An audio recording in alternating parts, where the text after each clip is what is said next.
નમસ્કાર વાલા વિદ્યાર્થી મિત્રો, ગીતા એજ્યુકેશન ટ્રસ્ટ સંચાલિત Sanjay and Preranadeep school Keshod YouTube video લેક્ચર્સમાં ધોરણ 6 વિષય ગણિત ચેપ્ટર 2 પાર્ટ 2 માં આપ સૌને આવકારું છું. તો વિદ્યાર્થી મિત્રો, પાર્ટ 1 માં ઘણું ખરું ચેપ્ટર 2 જે છે એ આપણે પૂર્ણ કરી ચૂક્યા હતા. બરોબર, માત્ર નાના એવા બે જ મુદ્દાઓની ચર્ચા હવે આપણે કરીએ એટલે એ ચેપ્ટર પૂર્ણ થશે અને સાથે સાથે શક્ય હશે ત્યાં સુધી આ પાઠમાં તમને એ 2.1 2.2 આપેલા એના સોલ્યુશન પણ આપી દઈશ કે જે મેં તમને હોમવર્કમાં જાતે ટ્રાય કરવા માટે આપેલા. પણ જો તમે હોમવર્કમાં જાતે ન કર્યા હોય તો અચૂક એક વખત પ્રયત્ન કરો, ઉદાહરણ સમજાવ્યા છે, મુદ્દાઓ સમજાવ્યા છે મુજબ પછી અહીંયા આપવામાં આવતા સોલ્યુશનની સાથે એને કમ્પેર કરો તો તમને શીખવા ઘણું મળશે, જાણવા ઘણું મળશે કે આપણે ક્યાં ભૂલ કરતા હતા. બરોબર ને? જ્યાં સુધી આપણે આપણી ભૂલ જ નહીં શોધી શકીએ ત્યાં સુધી પ્રગતિ કોઈ જાતની થઈ શકશે નહીં. ભૂલ થવી એ કોઈ ગુનો નથી, ગંભીર બાબત નથી. ભૂલ બધાથી થતી હોય છે, પણ ભૂલને અવગણવી અથવા ભૂલ આડે આંખ આડે કાન કરવા અથવા ભૂલનું ઘડીએ પુનરાવર્તન કરવું એ ચોક્કસપણે આપણી પ્રગતિમાં અવરોધક થતું હોય છે. તો અહીંયા આપણે બે જ મુદ્દાઓની ચર્ચા કરવાની છે. બરાબર, પછી એના ઉપર આધારિત 2.3 જે છે એ પણ તમે સેલ્ફ પ્રેક્ટિસ ચોક્કસ કરો. અહીંયા ઉદાહરણ સમજાવી દઉં એમ છે અને હું જે સોલ્યુશન આપું 2.1 2.2 2.3 ના એની સાથે પછી કમ્પેર કરો. એમાં ઘડીએ આપણે રકમો લખવી ભૂસવી બોર્ડમાં સમય ઓછો બગડે એટલે એને તમને હું સોલ્યુશનો બધા કોમ્પ્યુટર સ્ક્રીન ઉપર જ સમજાવી દઈશ. પણ મુદ્દાઓ જે છે એ થોડા આપણે લાઈવ સમજીએ એ ઈચ્છનીય છે. બરોબર ને? તો આવો આપણા હવે પછીના રહી ગયેલા બે મુદ્દાઓની ચર્ચા કરીએ. જેમાં પહેલો મુદ્દો શું છે કે પૂર્ણ સંખ્યાઓનું સ્વરૂપ 2.5. બરોબર, તો પ્રત્યેક સંખ્યાને એક રેખાના રૂપમાં ગોઠવી શકાય. કોઈ પણ સંખ્યા લઈ લો તમે. દાખલા તરીકે જુઓ 2 છે તો મેં બે બિંદુઓ કર્યા. બરોબર ને? રેખાની પૂર્વધારણામાં તમારે આવશે કે રેખાના અસ્તિત્વ માટે ઓછામાં ઓછા બે ભિન્ન બિંદુઓ હોવા જરૂરી છે. ઓછામાં ઓછાનો અર્થ જ એ થયો કે બે હોઈ શકે અથવા બે થી વધારે હોઈ શકે. પછી તમે 3 લ્યો, 4 લ્યો, 5 લ્યો, બધાને એક રેખામાં ગોઠવી શકો એમ છો ને? બરોબર, મતલબ રેખા સ્વરૂપમાં બિંદુઓને ગોઠવવા માટે ઓછામાં ઓછા બે હોવા જોઈએ. તો એનો અર્થ શું થયો કે એક તો વિશિષ્ટ સંખ્યા છે એટલે 2 થી શરૂ કરીને કોઈ પણ સંખ્યા તમે લઈ લો તો એ બધી સંખ્યાઓને તમે રેખાના સ્વરૂપમાં ગોઠવી શકો છો. બરોબર, હવે કેટલીક સંખ્યાઓને લંબચોરસના સ્વરૂપમાં પણ દર્શાવી શકાય છે. જેનું ઉદાહરણ અહીંયા આપ્યું છે. જુઓ 6 છે તો હું 2 2 2 એ રીતે 3 હાર ગોઠવું બે બિંદુઓની. તો આને હું આમ જોડી દઉં તો એક લંબચોરસ બને છે કે નથી બનતો? અથવા મેં આમ કર્યું હોત 3 બિંદુઓની એક હાર, 3 બિંદુઓની બીજી હાર અને પછી આ બિંદુઓ જે છે એને મેં જો જોડી દીધા હોત તો પણ જોવો જોઈએ લંબચોરસ સ્વરૂપ મને મળત કે ન મળત? બરોબર ને? તો એનો અર્થ શું છે કે કેટલીક સંખ્યાઓને લંબચોરસ સ્વરૂપમાં પણ દર્શાવી શકાય છે. પછી શું કીધું છે કે કેટલીક સંખ્યાઓને ચોરસના રૂપમાં દર્શાવી શકાય. પણ અહીંયા પછી તમને કેટલાક નિયમો મળશે જે આપણે આ કોષ્ટકમાં હમણાં સમજીશું. તો ચોરસના રૂપમાં દર્શાવી શકાય એમાં જુઓ જે આ 4 ધારો કે મેં લીધા. બરોબર, તો હવે 4 જે છે એ સંખ્યાના બિંદુઓ 4 ને દર્શાવ્યા તો એને હું આ રીતે કરું એટલે ચોરસ બને છે કે નથી બનતો? એવી રીતે અહીંયા દાખલા તરીકે મેં સંખ્યા 9 લીધી છે. બરોબર, તો 9 ને પણ હું આ રીતે જો જોડી દઉં તો જોઈ શકો છો તમે ચોરસ બનતો હોય. બરાબર ને? કેટલીક સંખ્યાઓને ત્રિકોણના રૂપમાં પણ ગોઠવી શકાય છે. તો એના ઉદાહરણ આપ્યા છે. જો દાખલા તરીકે 3 છે તો અહીંયા આપણે હું 3 ને આ સ્વરૂપે રાખ્યા છે, ઉપર એક બિંદુ આવે એ રીતે એટલે ગોઠવી શકાય. પણ એની શરતો છે કે બે બાજુઓ સરખી થશે અને ઉપર એક બિંદુ આવશે. એવી રીતે 6 છે. જુઓ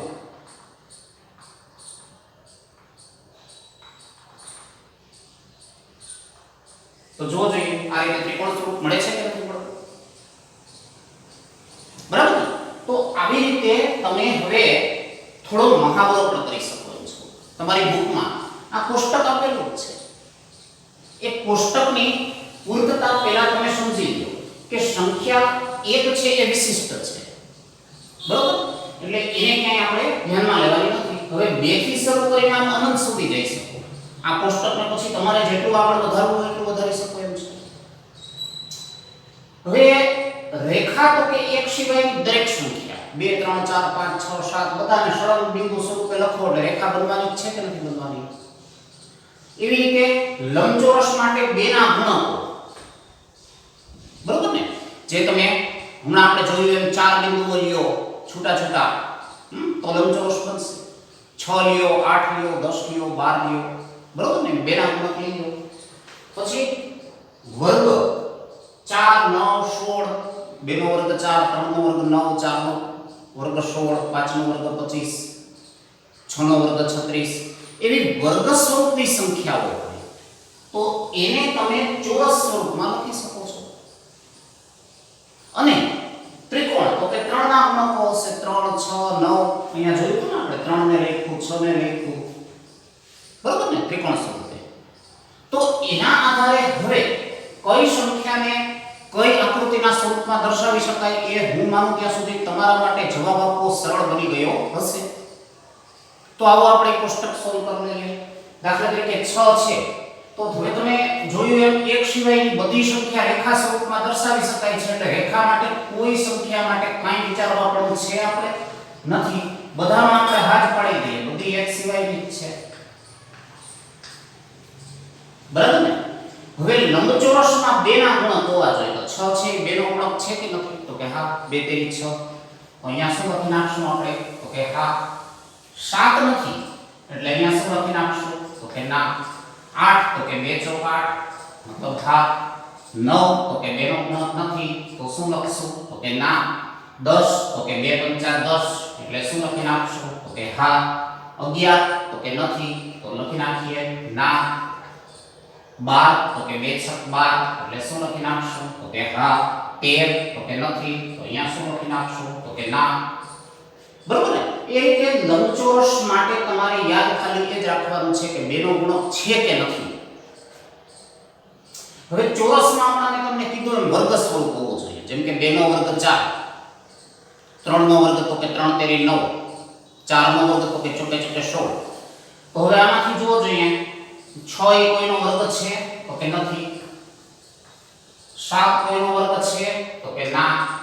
8 તો કે ના.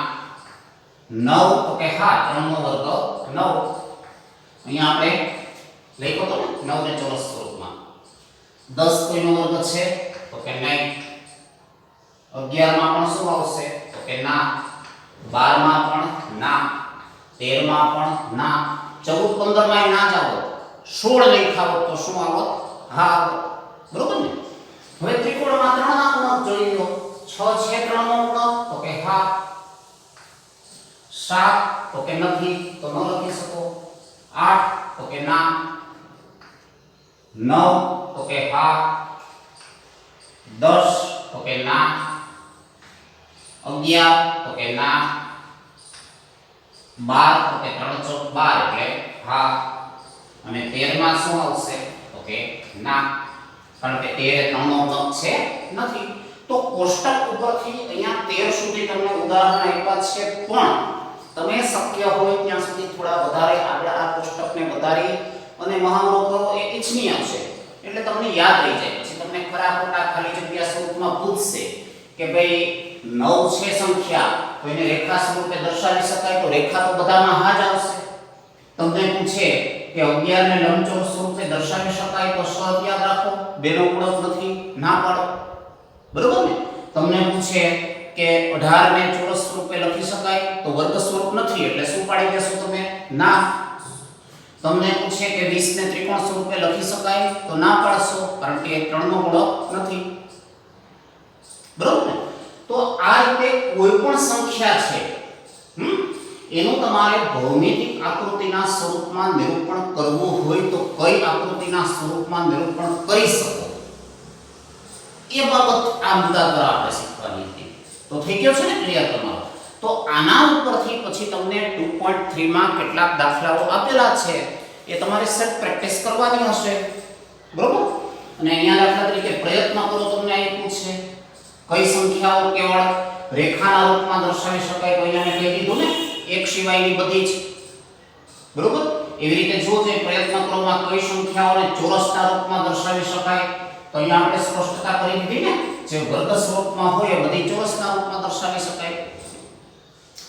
કઈ સંખ્યાઓ લંબચોરસ સ્વરૂપમાં દર્શાવી શકાય, તો અહીંયા આપણે સ્પષ્ટતા કરી ને કે બે ના ગુણક જે હશે, બરોબર ને, એ બે સિવાયના જનરલી 4 છે એ પણ ચોરસ સ્વરૂપમાં આવી શકે, લંબચોરસ સ્વરૂપમાં આવી શકે. પણ ત્યાર પછીથી 6 8 10 એ બધા આઈડિયલી તમે જોશો તો લંબચોરસ સ્વરૂપમાં હશે.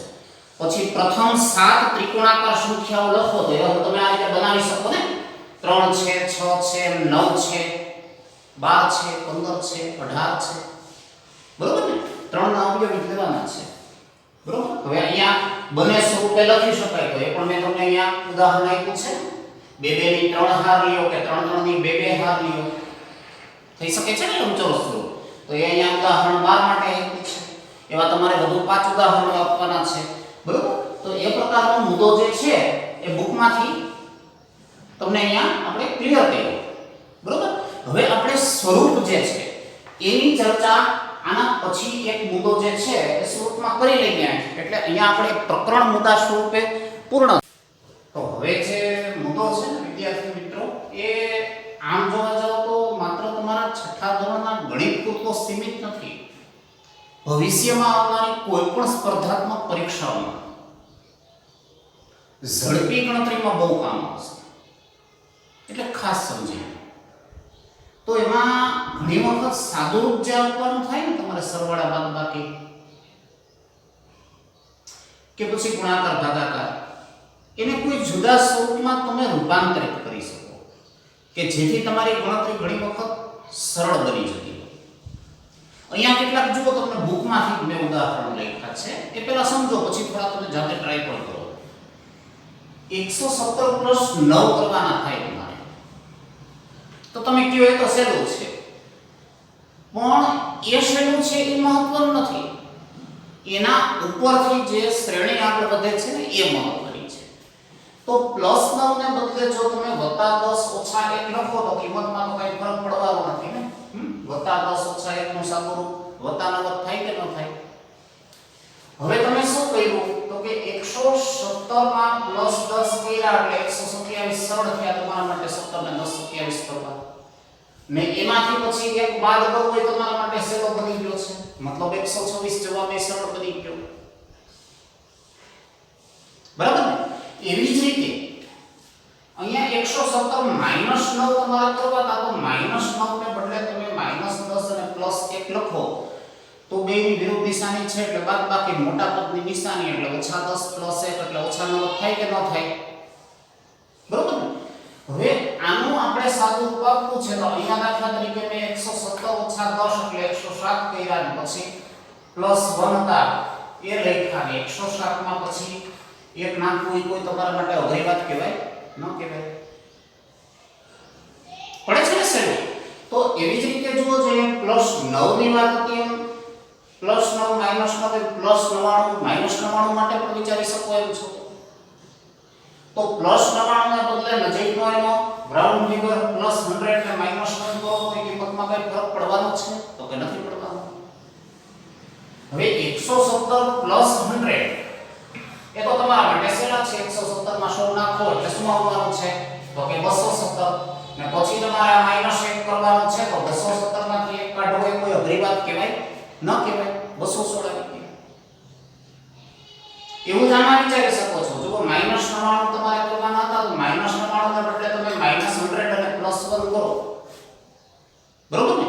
તો વિરુદ્ધ નિશાનીની બાદબાકી એટલે 100 માંથી 1 જાય 99 મોટા પદની નિશાની એટલે માઈનસ 99 થયા કે ન થયા?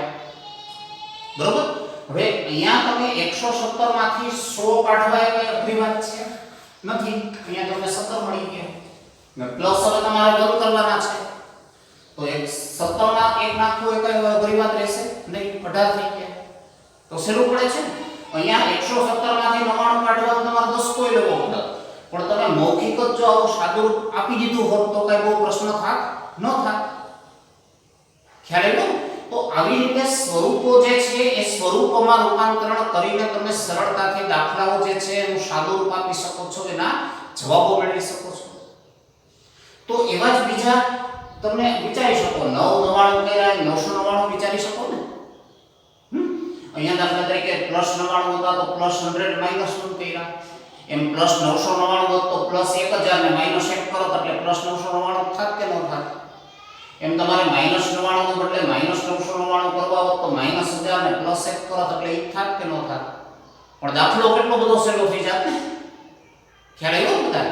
તો હવે એવી રીતે તમારે ક્યારેક આવી રીતે +9 -9 +99 -99 +999 -999 કરવાના થાય તો હું માનું છું ત્યાં સુધી આ સ્વરૂપ જે છે એમાં રૂપાંતરણ કરવાથી તમે દાખલો સરળતાથી મોઢે જ ગણી શકશો. કોઈ દસકા લેવાની કે વધી લેવાની કે કઈ જરૂર પડે એમ છે નથી.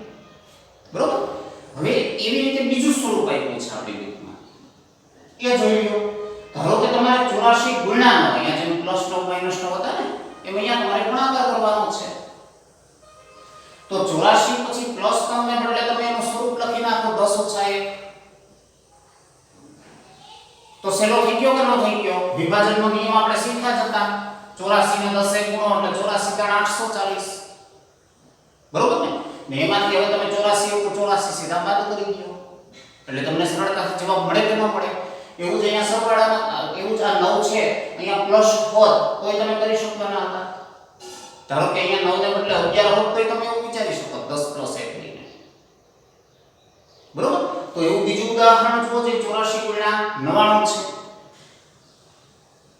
તો તમારે દશકનું શૂન્ય ન લેવું હોય તો 84 ગુણ્યા 100 - 1 કરતા તો આવડી જાય કે ન આવડી જાય? બરોબર?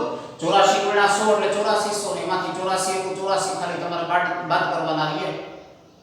બરોબર? 8400 આવ્યા અને એમાંથી હવે તમે 84 ખાલી કાઢી નાખો. તો 100 માંથી 84 કાઢો એટલે શું વધે? 16 વધે. એટલે 8316 મોઢે જવાબ થઈ ગયો કે ન થઈ ગયો? બરોબર? તો એવું 999 હોય ગુણાકાર હોય તો વિચારો કેવડો મોટો થાય. પણ એ એવડો મોટો ન કરવો હોય તો 84 ગુણ્યા 1000 કરીને એમાંથી 84 * 84 બાદ કરવાના થાય તમારે. તો 84 ગુણ્યા 1000 એટલે 84000 તમને મોઢે આવડી ગયા. ને ઈ 84000 માંથી હવે તમારે 84 ખાલી કાઢવાના થાય. બરોબર? તો આવી રીતે સરળતાથી તમે મૌખિક ગણતરી કરીને આ દાખલા ગણી શકો છો જો તમે આ સ્વરૂપો શીખ્યા હોય તો. અહીંયા આગળ અન્ય પણ કેટલાક સ્વરૂપોની ચર્ચા થઈ છે એ પણ જોઈ લો. 96 ગુણ્યા ધારો કે 5 કરવા છે તો 5 ને તમે 10 ભાગ્યા 2 સ્વરૂપમાં લખી શકો કે ન લખી શકો? બરોબર ને? હવે 2 છેદમાં છે એ આને 96 આને તમે ભાગાકાર મોઢે કરી શકો એમ છો. 48 * 96 ને ઈ 48 10 ને ગુણે એટલે 480 સીધો જવાબ મળી ગયો કે ન મળી ગયો? ખ્યાલ આવ્યો? એવું જ આમાં થાય છે. જો 96 ગુણ્યા 25 માં લખવા હોય તો 25 ને બદલે તમે 100 ભાગ્યા 4 લખો તો હાલે કે ન હાલે? બરોબર? હવે 4 છે અહીંયા જો જે સીધા સીધા ભાગી શકે છે 96 ને. 24 * 96 એટલે અહીંયા તમને 24 મળ્યા ને ઈ 24 પછી 100 ને ગુણે એટલે 2400 સીધો મૌખિક જવાબ થઈ ગયો કે ન થઈ ગયો? બરોબર? અહીંયા દશકના શૂન્યની આપણે કહેવતી હવે કઈ જરૂર પડે છે આ સ્વરૂપ જાણતા હોય તો નથી પડતી. એવું જ એમાં જોવું જોઈએ. 125 છે તો તમે 1000 ભાગ્યા 8 કરો એટલે 125 આવે ને. તો અહીંયા 96 પછી 1000 માં છેદમાં 8 મૂકી દીધા તો 8 છે એનો 96 સાથે ભાગાકાર કરી દો તો 96 ભાગ્યા 8 એટલે 12 * 96 આવે ને. ને એ 12 જે છે 1000 ને ગુણે એટલે 12000 જવાબ થઈ ગયો કે ન થઈ ગયો? છે કે નથી? એકદમ સહેલું. બરોબર? તો એવી રીતે આ બધા સ્વરૂપોનો ખાસ ખ્યાલ રાખો તો તમારી ગણતરી ઝડપી પણ થશે, સચોટ પણ થશે, સમય પણ બચશે. બરોબર? ભવિષ્યની સ્પર્ધાત્મક પરીક્ષાઓમાં સમયનું મહત્વ હશે કે ભાઈ 90 પ્રશ્નો 120 મિનિટમાં ઉકેલ. હવે એ સિચ્યુએશનમાં પાછી માઈનસ પદ્ધતિ એવી એટલે ખોટા જવાબ હોય ન આવે. તો ચોકસાઈ હોય અને ઝડપ હોય તો જ આપણે એમાં નીકળી શકીએ. તો આવી જો આપણે રીતો શીખી લીધી હોય તો સરળતાથી કરી શકશું. તો હજી કેટલાક વિશેષ ઉદાહરણ તમારી બુકમાં આપ્યા છે જોઈ લો. જેમ કે 64 ગુણ્યા 5 તો અહીંયા આપણે 5 માટે જોયું એક સ્વરૂપ થયું કે ન થયું? અહીંયા હું 10 ભાગ્યા 2 કરું તો 2 64 થઈ રહે, ભાગાકારમાં લઈ લ્યો એટલે 64 ભાગ્યા 2 એટલે 32, બરોબર? એ 32 10 ને ગુણ્યા એટલે 320 થઈ ગયા કે ન થઈ ગયા? પછી ગુણ્યા 1 નું કઈ મહત્વ રહેશે નહીં, જવાબ 320 જ થઈ જશે. એવી જ રીતે 64 ગુણ્યા 15 કરવા છે તો 15 ને બદલે તમે 30 ભાગ્યા 2 કરો તો હાલે કે ન હાલે? કારણ કે 2 છે હું સંક્ષિપ્ત કરું 64 થઈ આવે એમ છે. તો 64 ભાગ્યા હવે 2 કરો એટલે અહીં તમને 32 મળે છે. એ 32 30 ને ગુણે એટલે 32 તેરી 96 ને 1 મિનિટ બીજું એટલે 960 આવે કે ન આવે? બરોબર? એવી રીતે 64 ગુણ્યા 25 છે તો 25 ને બદલે તમે 50 ભાગ્યા 2 લખી શકો કે ન લખી શકો? હવે આ 2 છે એ 64 થાય ભાગાકારમાં લ્યો એટલે 32 આવે કે ન આવે? હવે 32 ગુણ્યા 50 કરો એટલે કેટલા થવાના છે? એ મોઢે થઈ જાય એમ છે ને, એમ ન કરવું હોય તો આમાં કહ્યું છે આ શૂન્ય આને આપી દો, મતલબ 320 ગુણ્યા 5 કરો તો એક જ વાત છે. 32 પંચા તો મોઢે થઈ જાય, 30 પંચા 150 ને 2 પંચા 10 160 ને પાછળ એક શૂન્ય લગાડવા રહીએ પછી તમારે, એટલે સીધો તમને આનો જવાબ મળી ગયો કે ન મળી ગયો? 1600. બરોબર? પછી આમ ગણો તો આવે 350 1500 ને 20 પંચા 100 1500 ના 100 નાખો એટલે 1600. ઘણા રસ્તાઓ મળ્યા કરશે ટૂંકી ગણતરીના, ઝડપી ગણતરીના. 64 ગુણ્યા 35 છે તો એમાં જુઓ છે 35 ને બદલે 70 ભાગ્યા 2 કરી દીધા તો છેદના 2 છે એટલે 64 વડે 2 નો ભાગાકાર કરો તો 32 2 64 થાય કે ન થાય? બરોબર? મતલબ હવે તમારે 32 ગુણ્યા 70 કરવાના થયા, એમાંથી શૂન્ય જો આપી ગયો તો 320 ગુણ્યા ખાલી 7 કરવાના રહ્યા.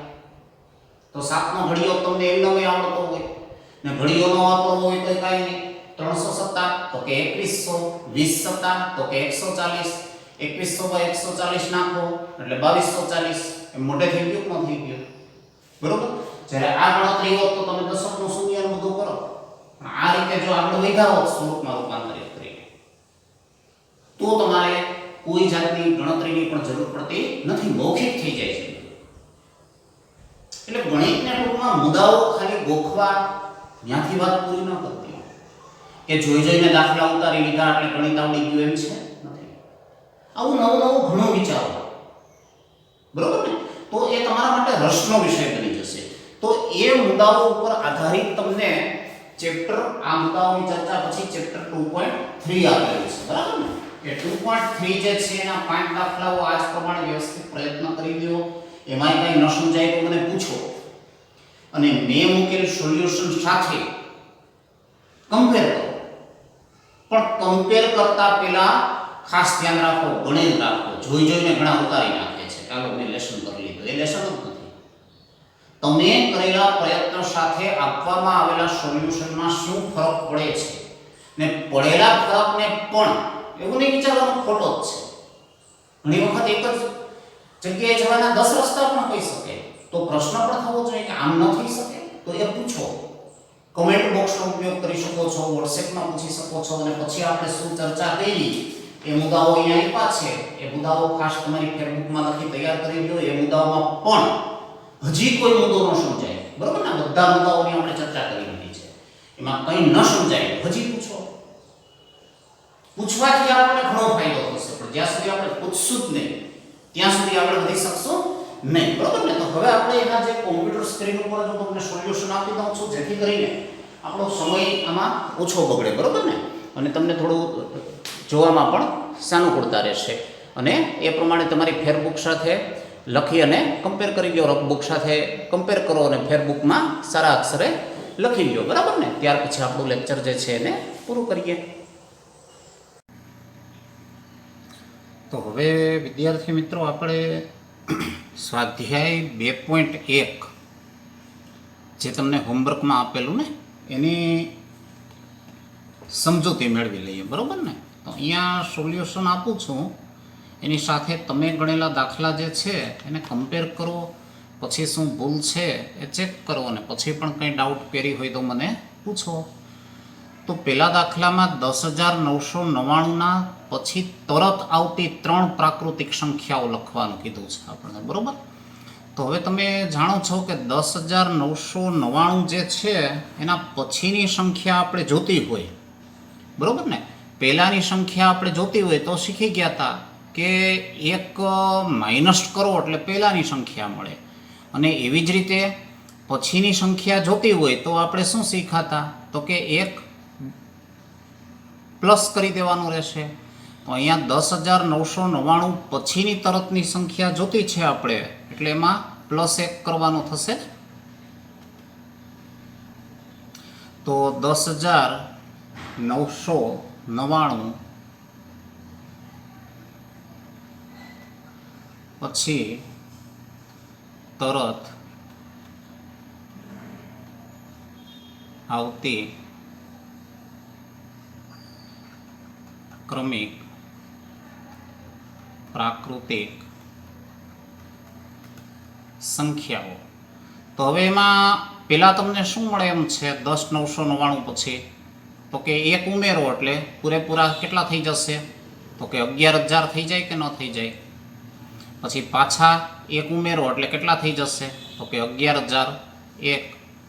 ફરી પાછા એક ઉમેરી દો એટલે શું મળી જશે, તો કે 11,002.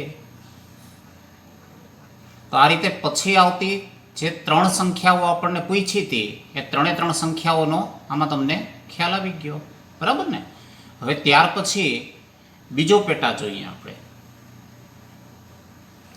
તો એમાં જુઓ જોઈએ 10,001 ના પહેલા તરત આવતી 3 પૂર્ણાંક સંખ્યાઓ લખવાની છે. તો હમણાં આપણે ચર્ચા કરી એ રીતે પહેલા આવતી સંખ્યાઓ જોતી હોય તો -1 કરતું જવાનું છે, બીજું કંઈ છે નહીં.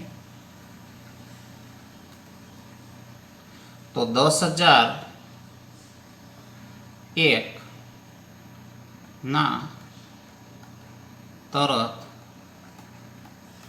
પહેલા આવતી સંખ્યાઓ, તો એમાં 10,001 માંથી પહેલા તો તમે 1 બાદ કરો એટલે પૂરેપૂરા 10,000 થાય કે ન થાય. વળી 10,000 માંથી તમે 1 બાદ કરી દો એટલે શું વધશે, તો કે 9,999.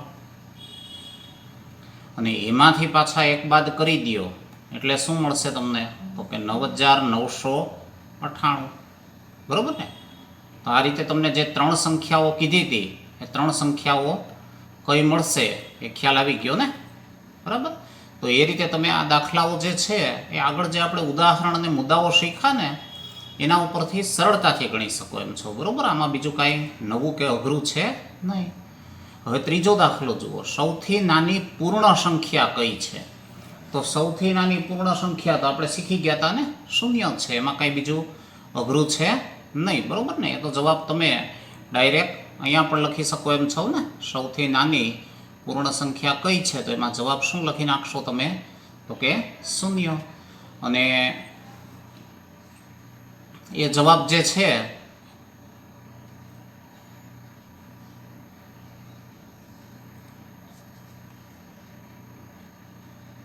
એ તમે અલગથી રકમ લખીને પણ કરી શકો છો, બરાબર. તો અહીંયા આગળ મેં ડાયરેક્ટ અહીંયા લખી નાખ્યો છે, પછી શબ્દમાં પણ કૌંસમાં લખી નાખું 0. હવે નીચે આપેલ સંખ્યાઓ પછી તરત આવતી સંખ્યાઓ જણાવો. તો એ પહેલાં જુઓ ચોથો દાખલો. સંખ્યાઓ 32 અને 53 વચ્ચે આવતી પૂર્ણ સંખ્યાઓ કેટલી છે તે જણાવો. જો વચ્ચે શબ્દ વાપરો છે એટલે 32 કે 53નો સમાવેશ નહીં થાય, બરાબર. જો સુધી કીધું હોત ને તો 32 અને 53નો સમાવેશ થાય, બરાબર ને. એટલે અહીંયા આગળ આપણે 32 અને 53 સિવાયની જે વચ્ચેની સંખ્યાઓ છે ને માત્ર એનો જ ઉલ્લેખ કરવાનો થશે.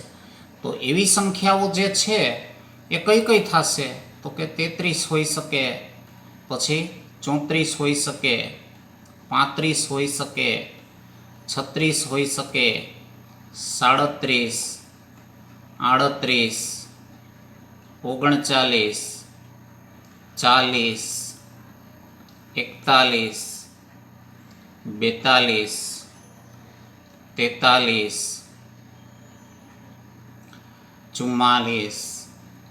45, 46, 47, 48, 49, 50, 51 અને 52, 53 સુધીમાં આપણને કીધી હતી, એટલે આટલી સંખ્યાઓ થઈ ને કુલ. તો આ સંખ્યાઓ જે છે એ કેટલી થાય છે હવે તમારે ગણી લેવાય. 1 2 3 4 5 6 7 8 9 10 11 12 13 14 15 16 17 18 19 20. બરોબર ને? મતલબ આવી આપણને કેટલી સંખ્યાઓ મળે છે? તો કે 20 સંખ્યાઓ મળે છે. આમ 20 સંખ્યાઓ મળે છે. બરોબર ને? તો એ આપણો જવાબ થઈ ગયો કહેવાય. એટલે આ બધું આમ જોવા જાવ તો તમે જે ત્રીજા ચોથા ધોરણમાં શીખી ગયા છો એ પ્રકારના દાખલાઓ છે. આમાં બીજું કંઈ અઘરું કે નવું હોય એવું લાગે છે? નથી લાગતું. બહુ સહેલું છે ને બધું. પણ થોડો મહાવરો રાખવો. બરાબર ને? ઘણી વખત સહેલું છે ગણીને આપણે જો ઉતાવળ કરશું, ઝડપ કરશું અને ભૂલ પડશે તો ઘણી વખત આપણે માર્ક ગુમાવવા પણ પડતા હોય છે. એટલે એ ન થાય એની ખાસ આપણે કાળજી રાખવાની રહેશે. બરાબર? તો હવે એના પછી જુઓ જોઈએ 5મા દાખલામાં શું કીધું છે આપણને કે નીચે આપેલ સંખ્યાઓના પછી તરત આવતી સંખ્યાઓ જણાવવાની છે. તો પછી તરતની સંખ્યા તો તમને આવડી જાય ને, માત્ર આમાં એક ઉમેરી દેવાનું રહે, બીજું કાંઈ હોતું નથી. બરાબર ને? જેમ કે 2,24,40,701 છે. તો પછી તરત આવતી સંખ્યા તમારે જોતી હોય તો 24,40,702 થઈ જશે. બરાબર? હવે એવી રીતે અહીંયા 1,01,99 છે તો એમાં એક ઉમેરી દો એટલે 1,02,00 પૂરેપૂરા થઈ જશે ને. એવી રીતે અહીંયા 10,99,999 છે તો હવે એમાં એક તમારે ઉમેરી દેવાનો છે. તો 10,99,999 ને એમાં પછી એક ઉમેરી દો એટલે પૂરેપૂરા 11 લાખ થઈ જાય કે ન થઈ જાય. એવી રીતે ડીમાં પણ જવાબ આપી શકો એમ છો. અહીંયા તમને 23,45,670 આપ્યા છે અને પછી તરત આવતી સંખ્યા જોતી હોય તો એમાં એક ઉમેરી દો એટલે 23,45,671 મળે કે ન મળે? બરાબર ને? તો એ જવાબો જે છે એ અહીંયા તમે ડાયરેક્ટ જો લખી નાખશો તો એ ચાલે એમ છે ને. બરાબર? પ્લસ 1 કરવાનો છે આપણે, બીજું કાંઈ નવું છે નહીં. બરાબર? તો અહીંયા દાખલા તરીકે પહેલી રકમ જે હતી 24,40,701 તો હવે એમાં હું એક ઉમેરી દઉં એટલે કેટલા થઈ જશે? તો કે 24,40,702. એવી રીતે બીજી સંખ્યા જુઓ જોઈએ 1,01,99 હતા તો એના પછીની તરત સંખ્યા જોતી હોય તો કેટલી થઈ જશે? 199માં 1 નાખો એટલે 1,02,00. એવી રીતે 10,99,999 એમાં એક ઉમેરી દો એટલે પૂરેપૂરા 11 લાખ થઈ જશે ને. એવી રીતે 23,45,670માં એક ઉમેરી દો એટલે 23,45,600 શું આવશે? 71. બરાબર? તો આવી રીતે તમારે આ દાખલાઓ જે છે એમાં બીજું કાંઈ અઘરું નથી, થોડુંક જે શીખા છીએ ને મુદ્દાઓનો ઉપયોગ કરવાનો છે. હવે છઠ્ઠા દાખલામાં નીચે આપેલ સંખ્યાની તરત પહેલાંની સંખ્યા જણાવો. તો એ પણ આપણે હમણાં શીખી ગયા ને. પહેલાંની સંખ્યા જોતી હોય તો શું કરવાનું હતું? તો કે એક બાદ કરવાનો હતો અને પછીની સંખ્યા જોતી હોય તો એક ઉમેરવાનો હતો. અહીંયા દાખલા તરીકે 94 છે તો એની પહેલાંની સંખ્યા તમારે જોતી હોય તો 94માંથી શું કરવાનું થશે તમારે? તો કે એક બાદ કરવાનો થશે. તો 94માંથી એક બાદ કરો એટલે એની પહેલાંની સંખ્યા જે છે તમને શું મળશે? તો કે 93. હવે એવી રીતે આમાં જુઓ જોઈએ 10,000ની પહેલાંની સંખ્યા તમારે જોતી છે તો 10,000માંથી તમે એક કાઢી નાખો તો શું મળશે તમને? તો કે 9,999. એવી રીતે 2,08,090 છે એની પહેલાંની સંખ્યા જોતી હોય તો એમાંથી તમે એક બાદ કરી દો એટલે શું મળશે તમને? તો કે 2,08,089. એમ અહીંયા 76,54,5321 છે. હવે એની પહેલાંની સંખ્યા જોતી હોય તો શું મળશે? તો કે 76 લાખ પછી 54,321માંથી એક કાઢી નાખો તો શું વધશે? તો કે 320. બરાબર ને? તો એવી રીતે આ દાખલાઓ જે છે એ સરળતાથી તમે ગણી શકો છો. આમાં બીજું કંઈ અઘરું છે નહીં, પણ તમે જ્યારે ફેરબુકમાં કે લખો ત્યારે આવી રીતે ખીચડું નહીં કરવાનું, પણ વ્યવસ્થિત વાક્યમાં લખી નાખવાનું કે 94ની પહેલાંની સંખ્યા 93 છે, 10,000 પહેલાંની સંખ્યા 9,999 છે. બરાબર ને?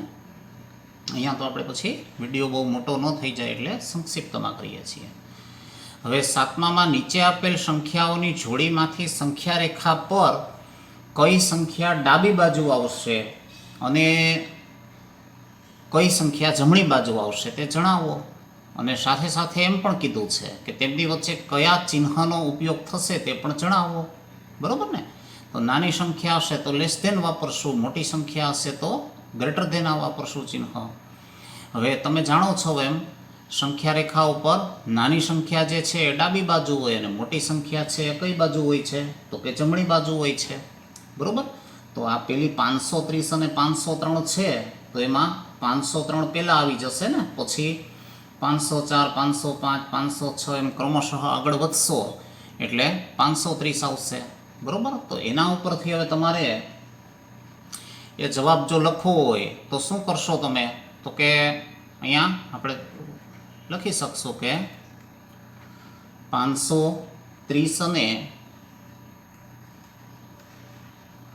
503માં 503 એ 530ની ડાબી બાજુએ છે.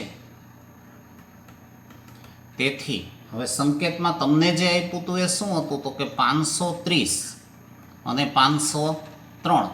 તો તમે સંકેતમાં 530 જમણી બાજુ છે, મોટા છે એટલે ગ્રેટર ધેનનું ચિહ્ન મૂકશો ને. બરાબર? તો એ રીતે તમે ત્યાં ગ્રેટર ધેન કરી દીધું. હવે એવી રીતે બીજા પેટામાં જુઓ જોઈએ તમને 370 અને 307 આપેલા છે. તો સ્વાભાવિક છે પહેલાં 307 આવી જશે ને પછી 370 આવશે ને. બરાબર? એટલે ઉપર મુજબ જ તમે જવાબ આપી શકશો કે સંખ્યા રેખા પર 307 એ 370ની ડાબી બાજુ છે. હવે ડાબી બાજુની સંખ્યા નાની હોય અને જમણી બાજુની સંખ્યા કેવી હોય? મોટી હોય. તો આપણે સંકેતમાં લખવું હોય તો 307 અને ગ્રેટર ધેન શું કરી નાખશું? તો કે 370. બરાબર ને? તો આવી રીતે આ દાખલા જે છે એમાં બીજું કંઈ છે નહીં, તમારે સંકેતનો માત્ર ઉપયોગ કરવાનો છે. બરાબર? અને ડાબી બાજુની સંખ્યા નાની અને જમણી બાજુની સંખ્યા મોટી છે એ વસ્તુ તમારે અહીંયા દર્શાવવાની છે. તો એવી રીતે હવે સી જે છે ત્રીજો પેટા એમાં શું આપ્યું છે જુઓ જોઈએ.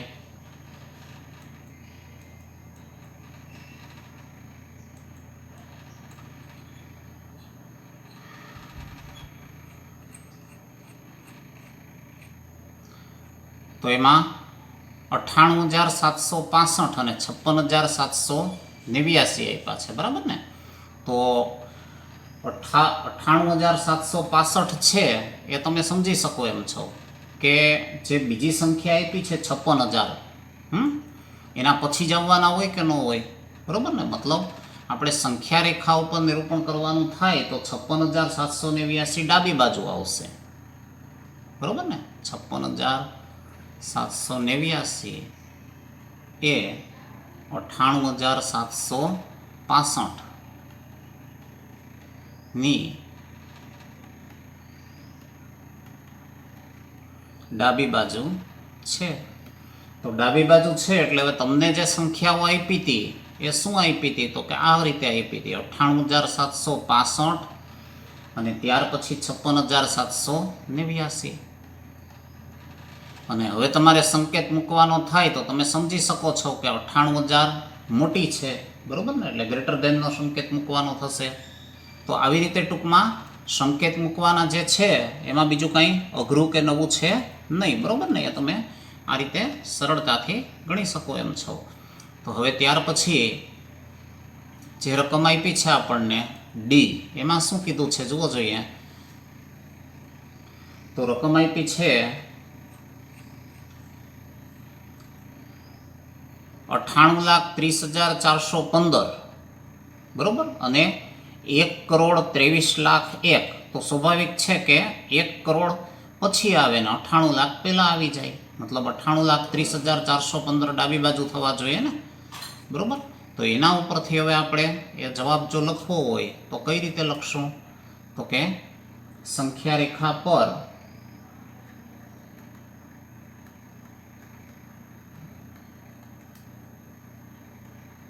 $98,30,415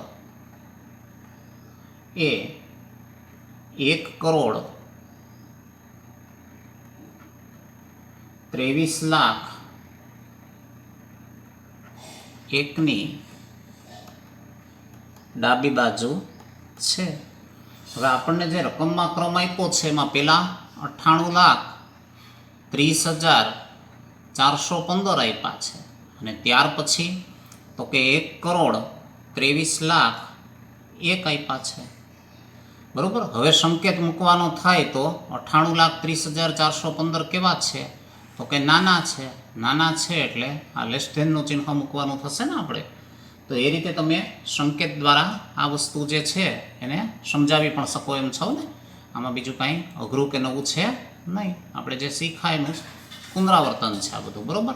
તો હવે એના પછીનો દાખલો જે છે એમાં જુઓ જોઈએ શું કીધું છે આપણને. તો કે નીચે આપેલા વાક્યોમાંથી કયું વાક્ય ખરું અને કયું વાક્ય ખોટું છે તે જણાવો, બરાબર. તો એમાં પહેલું એ છે શૂન્ય એ સૌથી નાની પ્રાકૃતિક સંખ્યા છે. તો આપણે જાણીએ છીએ એમ પ્રાકૃતિક સંખ્યામાં શૂન્યનો સમાવેશ જ નથી થતો, બરાબર ને. પ્રાકૃતિક સંખ્યાઓ જે છે એની શરૂઆત જ 1 થી થાય છે, માટે એ વાક્ય જે છે એ કેવું છે? ખોટું છે, બરાબર. પછી તમને જો કારણ આપવાનું કીધું હોય તો તમે કારણ આપી શકો, કારણ કે પ્રાકૃતિક સંખ્યાઓમાં શૂન્યનો સમાવેશ થતો નથી. અને વાક્ય સુધારીને સાચું લખવાનું કીધું હોત તો તમે એમ લખી શકત કે શૂન્ય એ સૌથી નાની પૂર્ણ સંખ્યા છે, પણ પ્રાકૃતિક છે નહીં. હવે બીજું જુઓ જોઈએ, 400 એ 399ના પહેલાં આવતી સંખ્યા છે. તો 399 પછી આવે છે ને, પહેલાં આવે છે નહીં, એટલે એ વિધાન પણ કેવું છે? તો કે ખોટું છે. એમ શૂન્ય સૌથી નાની પૂર્ણ સંખ્યા છે, તો એ તો હમણાં જ આપણે ચર્ચા કરી ને, સાચી વાત છે.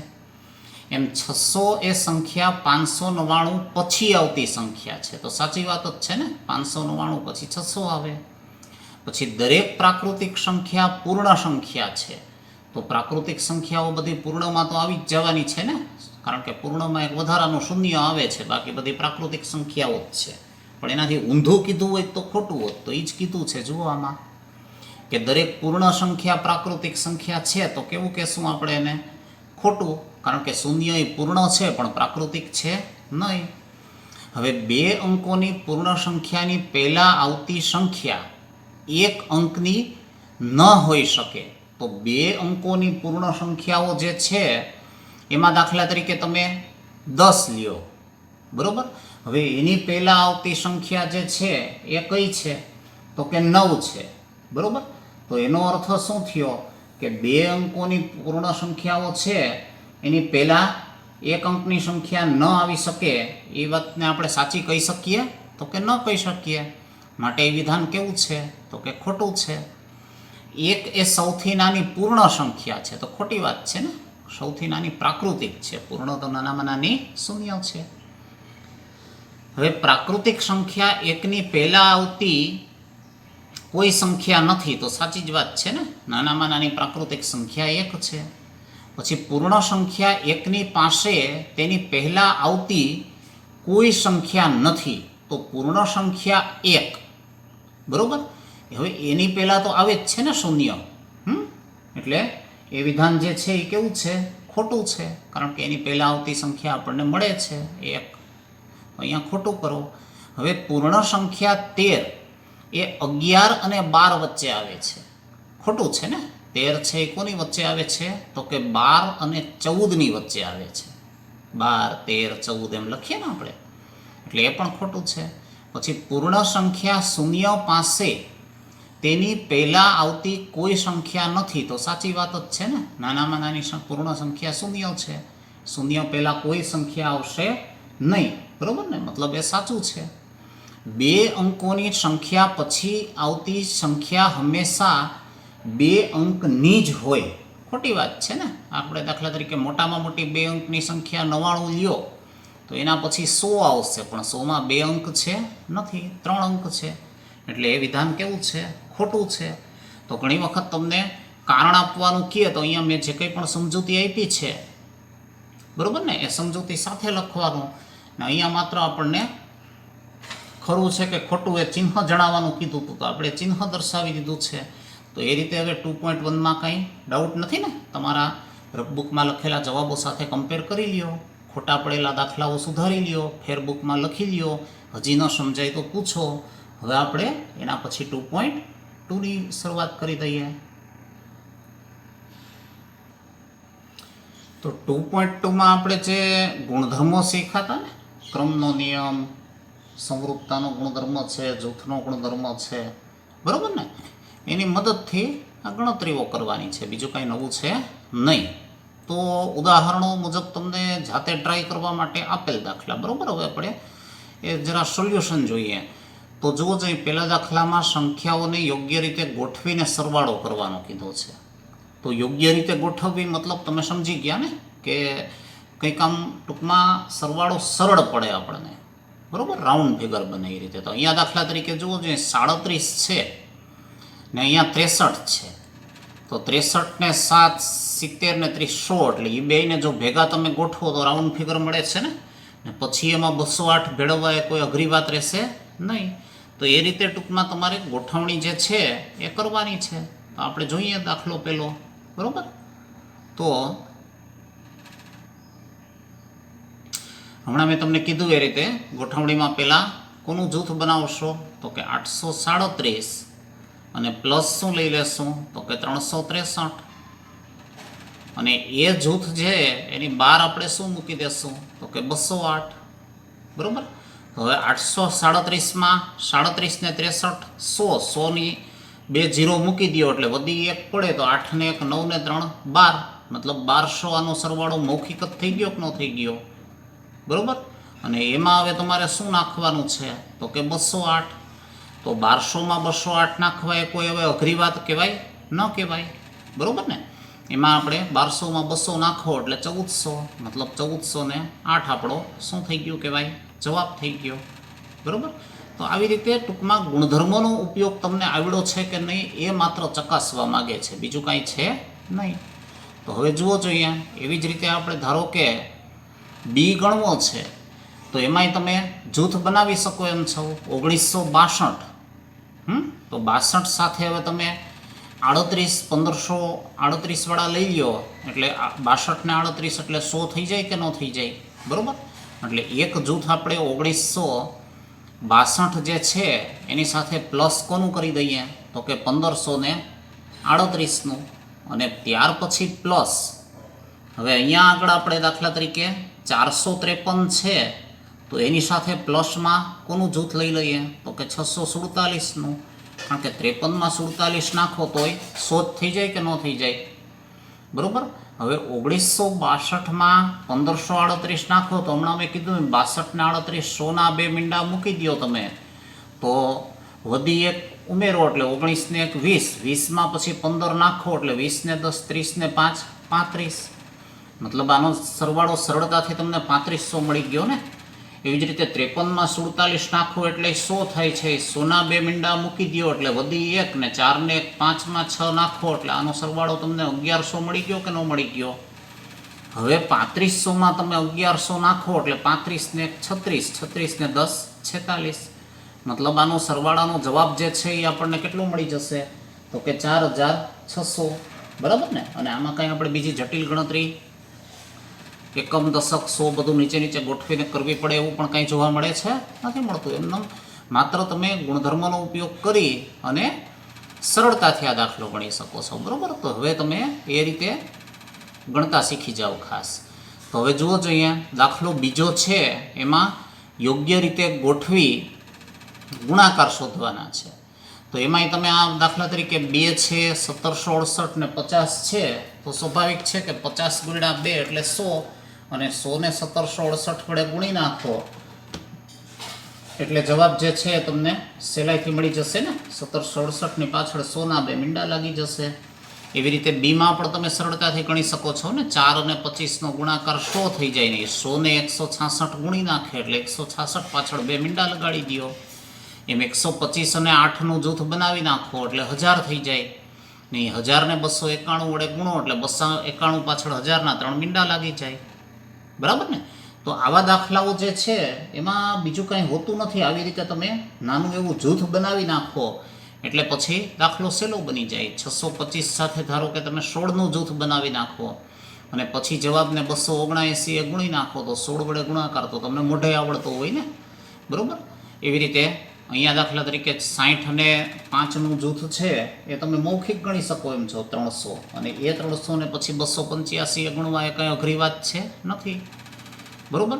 એવી રીતે અહીંયા પણ આ ગુણાકાર સહેલો છે. 25 × 8નું જૂથ એટલે સીધા 200 થઈ ગયા. 200 ને તમે પછી 40 સાથે ગુણી નાખો તોય વાંધો નહીં. 125 × 4નું અલગથી જૂથ બનાવો પછી જવાબ મેળવો તોય કાંઈ અઘરું પડે એમ છે નહીં. બરાબર. તો એ રીતે થોડું પ્લાનિંગ કરી લેવાનું ને એ પ્લાનિંગ મુજબ પછી ગણતરી દર્શાવી દેવાની છે. બરાબર ને. તો હવે આપણે એ પ્રમાણે થોડી ગણતરી જે છે એ સંક્ષિપ્તમાં અહીંયા કરીએ છીએ. પછી તમે કરેલી ગણતરી સાથે ચેક કરો અને પછી એ કાંઈ ડાઉટ પેરી હોય તો પાછું પૂછો. તો જુઓ જોઈએ બીજો દાખલો જે છે એનો દાખલા તરીકે એ આપણે ગણવું છે તો એમાં 2 × 700 એ 1768 × 50 છે. તો ગુણાકારમાં જૂથના ગુણધર્મ મુજબ હું 2 × 50નું જૂથ બનાવું છું.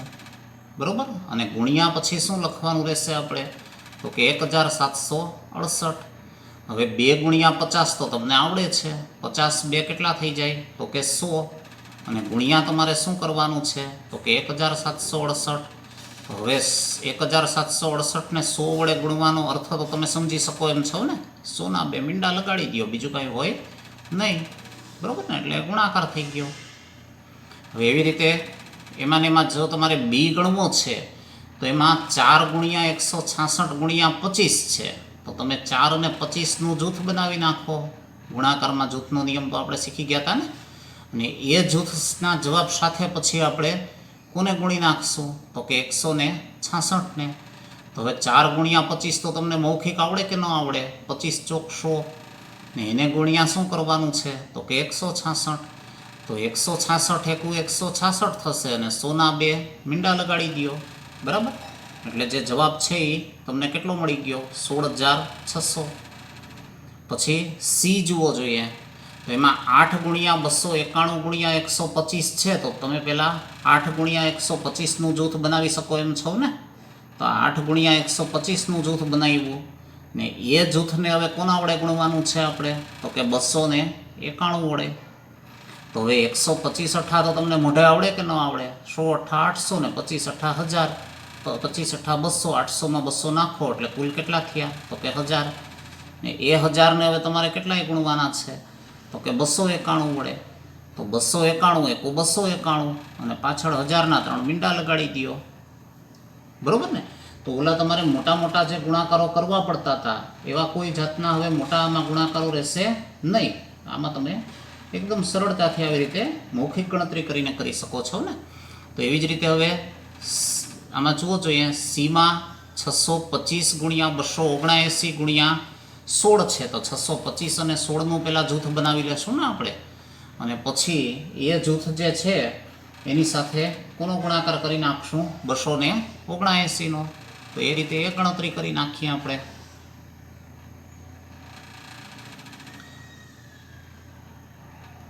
તો 625 × 16 અને એ ગુણાકારનો જે જવાબ આવે એની સાથે હવે આપણે જૂથની બહાર મૂકી દઈએ 279ને. તો આ ગુણાકાર સહેલો છે. બરાબર ને. એમ તમે મૌખિક ગણવો હોય તો એ ભલે ને. બાકી 16 × 85નું શૂન્ય વધી પડી 8. 16 2 32માં 8 નાખીએ તો 40નું શૂન્ય વધી 4. 16 6 96માં 4 નાખીએ તો 100. બરાબર. હવે એને ગુણ્યા શું કરવાનું છે તો કે 279.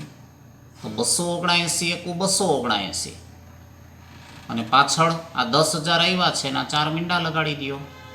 મતલબ આપણો જવાબ જે છે કેટલો થઈ ગયો કહેવાય? તો કે 27,90,000, બરાબર ને? તો એવી રીતે આ દાખલાઓ જે છે એમાં બીજું કાંઈ છે નહીં, તમારે જૂથ માત્ર સાચું બનાવવાનું એટલે દાખલો થોડો સરળ બની જાય. એવી રીતે હવે જુઓ જોઈએ, આપણે ABC આ D હતો, બરાબર ને? અને ત્યાર પછી આ જે હવે પહોંચ્યા છીએ એ કયો છે? તો કે E છે. હવે આપણે E કેવી રીતે ગણવો એ જોઈ લઈએ.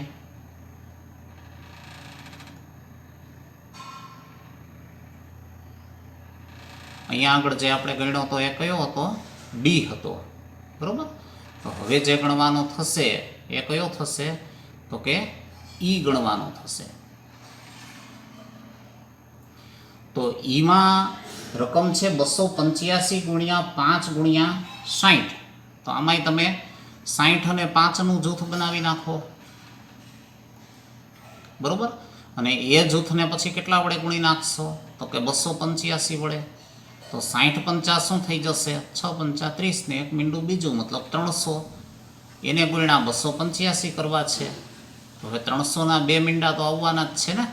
પછી 3 5 15નો પાંચડો ને વધી પડી 1, 3 8 24 ને 25નો પાંચડો ને વધી પડશે 2, 3 2 6માં 2 નાખીએ તો 8, મતલબ 85,500 આપણો શું થઈ ગયું કહેવાય? તો કે જવાબ છે ને સહેલું. હવે એવી રીતે તમને જે F આપ્યો છે એમાં 4 ગુણાકાર આપ્યા છે, 125, 40, 8 અને 25, બરોબર? તો 25 અને 40નું જૂથ અને 125 અને 8નું જૂથ બનાવો તો એ કાંઈ બહુ પ્રોબ્લેમ જેવું નથી લાગતું ને. તો એ રીતે તમને અનુકૂળ આવે એમ, બરાબર? તમે 8 અને 25નું બનાવો, 125 40નું બનાવો તોય ચાલે એમ છે, કોઈ પણ જૂથ બનાવી શકો એમ છો. ટૂંકમાં દાખલો તમને કઈ રીતે સહેલો પડે ને એ રીતે તમારે ગોઠવી નાખવાનું. 125 ગુણ્યા 40 ગુણ્યા 8 ગુણ્યા 25 છે તો બધા એંગલથી વિચારી શકો. 25 અને 40નું જૂથ બનાવો, 125 અને 8નું બનાવો, બરાબર ને? અથવા આ છે એમનું એમ રહેવા દો અને આને એમનું એમ રહેવા દો તો જવાબો સહેલા જ મળે છે ને. કંઈ મોટી ગણતરી કરવી પડે એમ છે નહીં, બરાબર? તો તમે કોઈ પણ રીતે વિચારી શકો. દાખલા તરીકે હું 125 અને 8નું જૂથ બનાવું તો મારે બીજા કાઉન્સમાં શું લેવું પડે? તો કે 40 અને 25 લેવા પડે. તો 125 8 તો હવે તમને આવડી ગયા ને મોઢે? 100 8 825.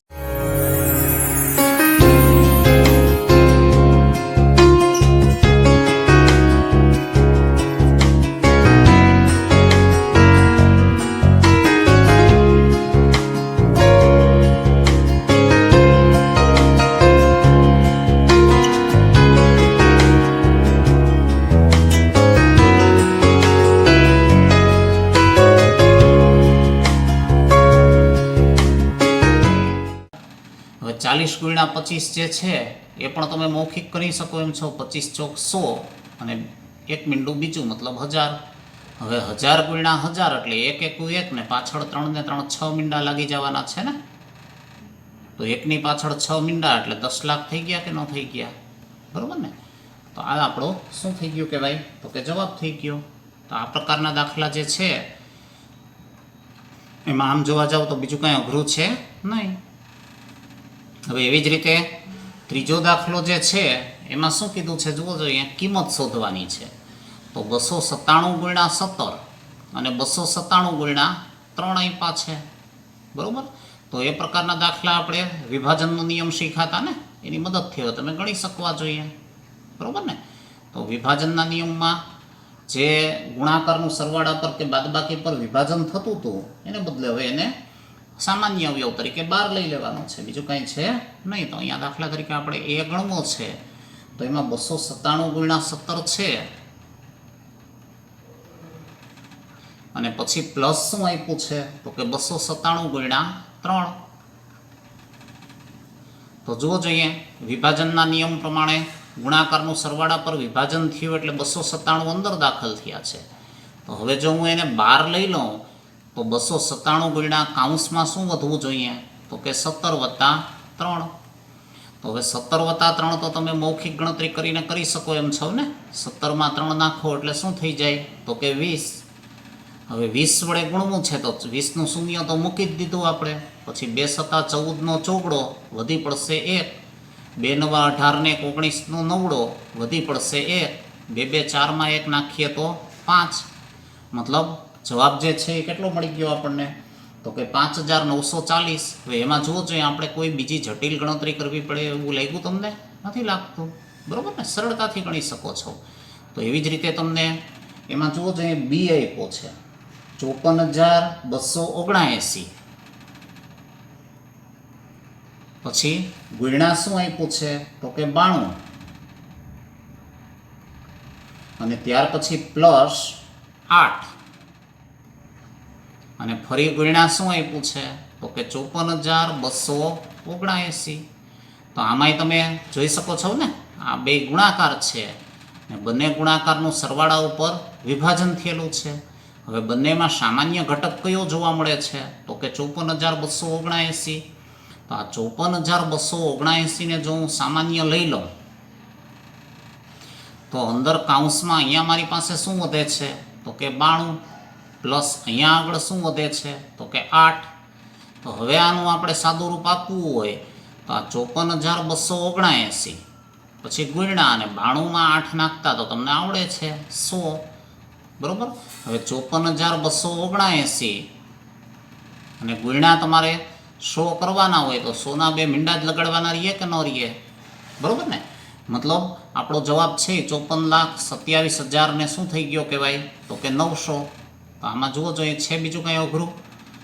તો આવી રીતે થોડુંક જો તમે આ ગુણધર્મો શીખ્યા છો, એનો ઉપયોગ વ્યવહારમાં કરતાં શીખી જશો તો ગણિતની જટિલમાં જટિલ ગણતરીઓ જે છે એ પણ તમે એકદમ સરળતાથી કરી શકશો. તો જેવી રીતે આપણે સરવાળામાં ગુણધર્મ લગાડ્યો તો એવું જ અહીંયા જુઓ જોઈએ બાદબાકીમાં લગાડવાનું થશે. 81,265 તમે આ બેમાંથી સામાન્ય કાઢશો એટલે કાઉન્સમાં 169 ઓછા 69. તો 169માંથી 69 કાઢો એટલે 100 વધે. એ 100 81,265 ને ગુણે એટલે પાછળ માત્ર 2 મીંડા લાગી જાય, બીજું કંઈ છે નહીં, બરાબર ને? એવી જ રીતે આમાં જોઈ શકો એમ છો 3,845 ગુણ્યા 5 ગુણ્યા 782 છે અને 769 ગુણ્યા શું આપ્યું છે? તો કે 25 આપ્યા છે અને 25 ગુણ્યા પાછા શું છે? 218. તો આમાં તમારે થોડું વધારાનું મગજ હલાવવાનું કે 25 છે ને અહીંયા એક અવયવ 5 હતો તો હું 25ને બદલે 25 લખી નાખું તો કાંઈ ફરક પડવાનો છે? તો કે ન પડે, બરાબર ને? તો એવી રીતે એને ટૂંકમાં ફેક્ટરાઇઝ કરી નાખવાના, અવયવ પાડી નાખવાના. એટલે પછી તમે 5 જે છે એ સામાન્ય ઘટક તરીકે લઈ શકતા હો. અહીંયા 3,845 ગુણ્યા 5 ને આનો એક પાંચડો જે આવ્યો તો આને ગુણશે તો ન્યાય 3,845 ગુણ્યા 5 થશે, અથવા આના 2 ફેક્ટર કરી નાખો તો 769 50 થઈ જશે, બરાબર ને? એવી રીતે જે એંગલથી તમને અનુકૂળ આવે એમ તમે ગણી શકો છો. પછી એટલું સામાન્ય કાઢી લેશો એટલે પછી દાખલો જે છે એ તમારા માટે એકદમ સહેલો બની જશે. પછી અંદરનો સરવાળો જે છે એને આ 12ના જવાબ સાથે ગુણી નાખો. તો આવો આપણે એ પણ સોલ્યુશન કરી નાખીએ. તો એ જે છે આપણો ત્રીજાનો સી પહેલાં જોઈ લઈએ, બરાબર ને? તો સીમાં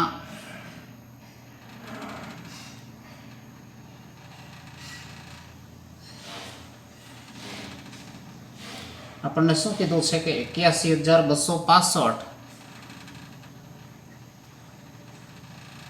ગુણ્યા 169 પછી માઇનસ 81,265 અને ગુણ્યા શું આપ્યું છે? તો કે 69. તો હવે હમણાં આપણે ચર્ચા કરી એ રીતે અહીંયા ગુણાકાર જે છે એનું જુઓ બાદબાકી ઉપર વિભાજન થયું છે, બરાબર? તો બંનેમાંથી સામાન્ય ઘટક 81,265 મળે છે ને આપણને. એટલે 81,265 આપણે સામાન્ય લઈ લઈએ તો કાઉન્સમાં અહીંયા શું વધે છે? તો કે 169 અને માઇનસ વાં શું વધે છે? તો કે 69. તો આના બરાબર હવે શું થશે? તો કે 81,265 169માંથી 69 કાઢો તો શું વધે? તો કે 100. હવે 81,265 હારે આપણે 100નો ગુણાકાર કરવો છે તો એ તો તમારા માટે સરળ થઈ ગયું કે ન થઈ ગયું? બરાબર ને? પાછળ માત્ર 2 મીંડા જ લગાડવાના રહીએ છીએ આપણે. તો આ રીતે 81,26,500 આપણો શું થઈ ગયું કહેવાય? તો કે જવાબ થઈ ગયો. ખ્યાલ આવી ગયો? તો એ રીતે તમે એસી ગણી શક્યા. હવે જો તમારે ડી ગણવો છે તો એમાંય મેં તમને કીધું એમ 2 એંગલથી અલગ અલગ રીતે પણ તમે વિચારી શકો છો, બરાબર ને? 5ને ગુણાકાર સ્વરૂપે અથવા ભાગાકાર સ્વરૂપે, બેમાંથી કોઈ પણ સ્વરૂપે છૂટો પાડીને તમે આ દાખલો ગણી શકો છો. તો એ પણ આપણે જોઈ લઈએ. તો એમાં આપણી જે રકમ છે એને પહેલાં બરાબર સમજી લઈએ આપણે, બરાબર? તો રકમમાં શું કીધું છે જુઓ જોઈએ કે 3,845 ગુણ્યા એ પાસે 5 ગુણ્યા એ પાછે 782 પછી પ્લસ 769 ગુણ્યા તો કે 25 અને ગુણ્યા શું છે તો કે 218. તો હવે હમણાં મેં તમને કીધું એ રીતે 3,845 ને જો તમે 5 વડે ભાગો તો 769 50 થાય, બરાબર ને? એટલે આને બદલે જો હું એ રીતે લખું કે 769 ગુણ્યા 5 પછી ગુણ્યા 5 તો છે જ, ગુણ્યા 782 પછી પ્લસ, બરાબર? આટલું જે છે એ આખું એક જૂથ વિચારો સરવાળાની આ બાજુનું. હવે આ બાજુ જુઓ જોઈએ એવું જ જૂથ છે કે નથી? 769 ગુણ્યા 5 ગુણ્યા 5 એટલે 25 જ થયા ને. એને બદલે 5 ગુણ્યા 5 લખવા હોય તો વાંધો નહીં, અને ગુણ્યા 218. તો આ બંને જૂથમાં હવે જુઓ જોઈએ 769 ગુણ્યા 5 ગુણ્યા 5 અને એ જ વસ્તુ તમને અહીંયા જોવા મળે છે. એટલે એટલું જો હવે તમે બારોબાર સામાન્ય કાઢી લ્યો તો 769 ગુણ્યા 5 મતલબ શું થયું તો કે 25. એ સામાન્ય કાઢો તો અહીંયા શું વધે છે તમારી પાસે તો કે 782 અને પ્લસ અહીંયા શું વધે છે આપણી પાસે તો કે 218. તો હવે આનું આપણે સાદું રૂપ આપવું હોય તો 769 ગુણ્યા 5 એટલે તો તમે જાણતા હતા 3,845, બરોબર ને? એટલે 1/25 5 છે એ અહીંયા ગુણી નાખો એટલે 3,845 તો ઉપર હતા જ ને, એને ગુણ્યા હજી 5 લખવાના રહ્યા. 25ના ટૂંકમાં 5 ગુણ્યા 5 કરીને 1 પાંચડા વડે ગુણી નાખો. હવે અહીંયા તમારા માટે જુઓ જોઈએ 82માં 18 નાખો એટલે 100 થઈ જાય કે ન થઈ જાય? એ 100ના 2 મીંડા મૂકી દો અને વધી 1 મૂકો તો 7 ને 8 ને 2 10 એટલે સરળ થઈ ગયું ને. 782માં 218 નાખો એટલે શું આવી ગયું તો કે 1000, બરાબર? હવે અહીંયા 5 વડે હવે ગુણવું એ કંઈ અઘરી વાત છે તો કે નથી. અહીંયા દાખલા તરીકે 25 25નો પાંચડો વધી 2, 5 ચોક 20 ને 2 22નો બગડો વધી 2, 5 અઠા 40 ને 2 42નો બગડો વધી 4, 5 તેરી 15માં 4 નાખીએ તો 19, મતલબ 19,225 આવ્યા. ને ગુણ્યા હજી શું હતું તો કે 1000. હવે 1000 વડે ગુણવા મતલબ પાછળ 3 મીંડા જ લગાડવાના રહેશે, બીજું કાંઈ છે નહીં. તો 19,225 અને પાછળ 1000ના 3 મીંડા લગાડી દો, બરાબર ને? તો એનો અર્થ શું થયો કહેવાય તો કે 1,92,25,000 અને 25,000. આ આપણું શું થઈ ગયું કહેવાય તો કે જવાબ થઈ ગયો કહેવાય, બરાબર? હવે એ તમે આ રીતે કર્યો ને એને બદલે કદાચ અહીંયા 25ના ફેક્ટર 25 કરી દીધું હોત ને એ પાછળો આમાં દાખલ કરી દીધો હોત તો એ વસ્તુ તો એ જ થઈ ને. 3,845 ગુણ્યા 5 પછી સામાન્ય કાઢી લીધા હોત. અહીંયા મેં આના ફેક્ટર કર્યા એને બદલે 25ના ફેક્ટર કરીને પાછળો આમાં દાખલ કરો. ટૂંકમાં કઈ રીતે તમને દાખલો સહેલો પડે છે એ હવે તમે વિચારીને એ રીતે ગણી શકો. આમાં બીજું કાંઈ અઘરું કે નવું છે નહીં. તો હવે એના પછી જોઈએ આપણે તો ચોથા દાખલામાં જુઓ જોઈએ યોગ્ય ગુણધર્મોનો ઉપયોગ કરી અને ગુણાકાર શોધો. તો આ પ્રકારના પણ ઉદાહરણો આપણે જોયા હતા ને. જેમ કે 738ને 103 વડે ગુણવા છે તો 103ને બદલે જો આપણે 100 + 3 કરી નાખીએ અને પછી વિભાજનનો ગુણધર્મ મુજબ 738 100ને ગુણે ને 738 3ને ગુણે તો સહેલો થઈ જાય કે ન થઈ જાય? એમ 102 છે ત્યાં તમે 100 + 2 લખી નાખો એટલે એ દાખલો પણ સહેલો બની જાય કે ન બની જાય? બરાબર ને? એમ 1008ને બદલે 1000 + 8 કરી નાખો અને પછી 258ને 2 વડે વાળા ફરતી ગુણીને સરવાળો કરો તો સહેલો બને કે ન બને? એમ 1005 ને બદલે તમે 1000 વત્તા 5 કરી નાખો અને પછી 168 વડે ગુણી નાખો તો દાખલો જે છે એ તમારા માટે એકદમ સરળ બની જાય એમ છે ને. તો આપણે એ રીતે ગુણધર્મોનો ઉપયોગ કરી અને એ દાખલાની ગણતરી અહીંયા કરી લઈએ.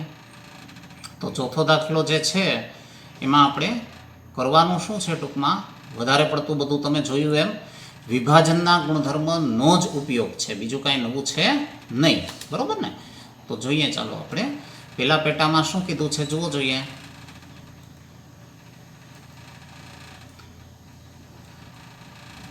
કે રકમ જે છે આપણી 738 ગુણ્યા 103. બરાબર ને? તો પેલો પેટા જે છે દાખલા ચોથાનો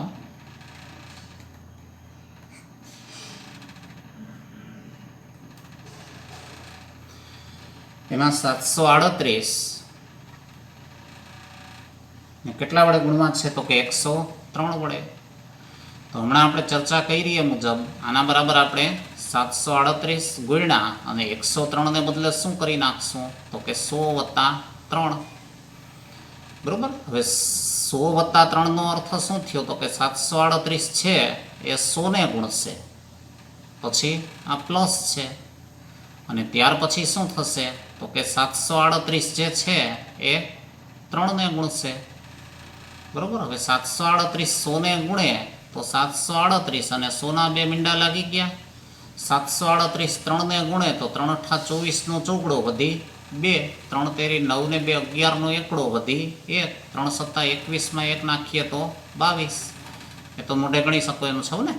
હવે અહીંયા સરવાળો કરવાનો છે તો 0 0 માં 14 નાખો એટલે 14 ના 14, પછી 100 ઉપર અહીંયા 8 ને 2 10 નું શૂન્ય ને વધી પડશે 1, 3 ને 1 4, 4 માં 2 નાખો એટલે 6, અને પછી 10,000 ઉપર કાંઈ નથી એટલે 7 ના 7. બરાબર?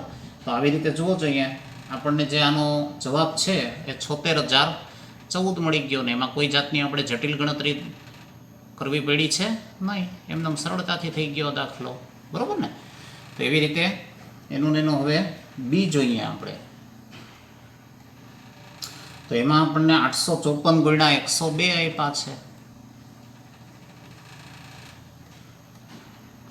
તો હમણાં જે રીતે આપણે ચર્ચા કરી એ સેમ મેથડ થઈ કે ન થઈ? 854 ને 102 ને બદલે હવે શું કરી નાખીએ આપણે તો કે 100 પ્લસ 2. બરાબર? તો હવે વિભાજનના ગુણધર્મ મુજબ 854 100 ને ગુણશે, પછી અહીંયા પ્લસના પ્લસ, અને પછી 854 કોને ગુણશે તો કે 2 ને ગુણશે. તો હવે 854 ગુણ્યા 100 તો તમે મોઢે ગણી શકો એમ છો ને. 854 ના 854 ને 100 ના બે મીંડા લાગ્યા. 854 ને 2 વડે ગુણવા છે તો 802 1600 ને 54 2 108 ને 1600 માં 108 નાખો એટલે કેટલા થઈ જાય 1708.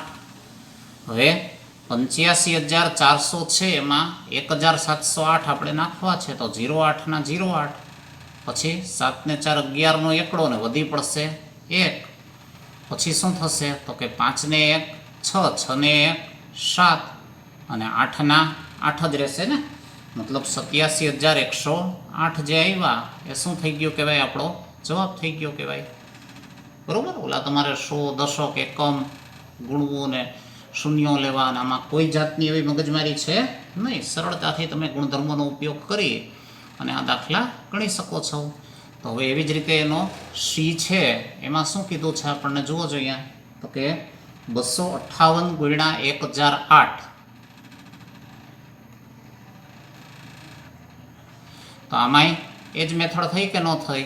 258 ગુણ્યા ને 1008 ને બદલે આપણે શું કરી શકીએ તો કે 1000 પ્લસ 8. તો 1000 પ્લસ 8 છે તો 258 પછી ગુણ્યા 1000 કરો. બરાબર? પછી પ્લસના પ્લસ, અને પછી 258 ગુણ્યા શું કરી નાખશું આપણે તો કે 8. હવે 258 ગુણ્યા 1000 તો તમે સરળતાથી ગણી શકો એમ છો ને. 1000 ના 3 મીંડા લાગી જશે.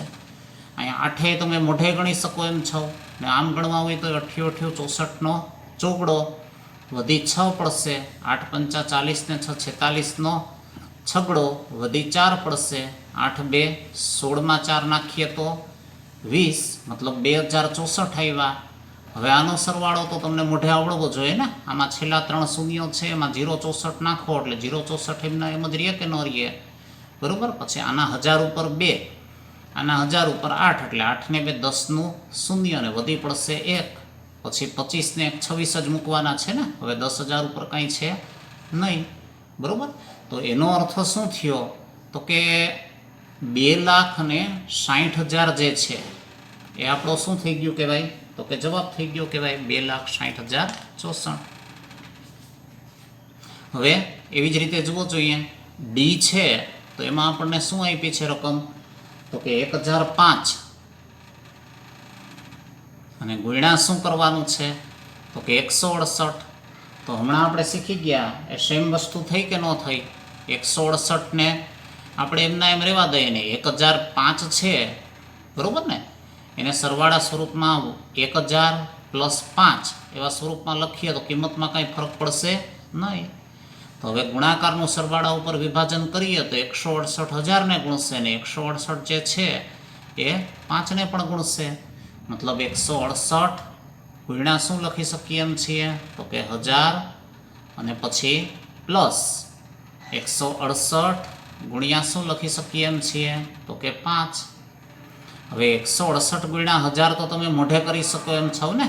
1000ના 3 મીંડા લગાડી દો ને 168 ને 5 ગુણવા એ પણ અઘરું નથી. 160 5 800 થાય ને 8 5 40 એમાં નાખી દો એટલે 840, બરાબર ને. મોઢે ગણતા એવો થોડું થોડું શીખી જાઓ બધું. પછી આનો સરવાળો કરવો છે તો આના છેલ્લા 3 અંક 0માં આના છેલ્લા 3 અંક 840 તો નાખતા આવડે જ કે ન આવડે.